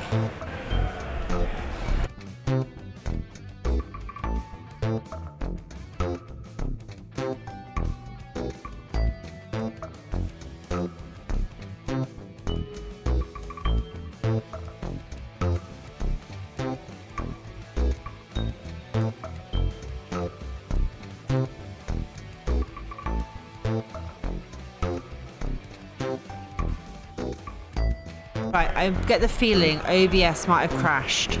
well, not crashed, but none of the browser links are working, and I don't know why.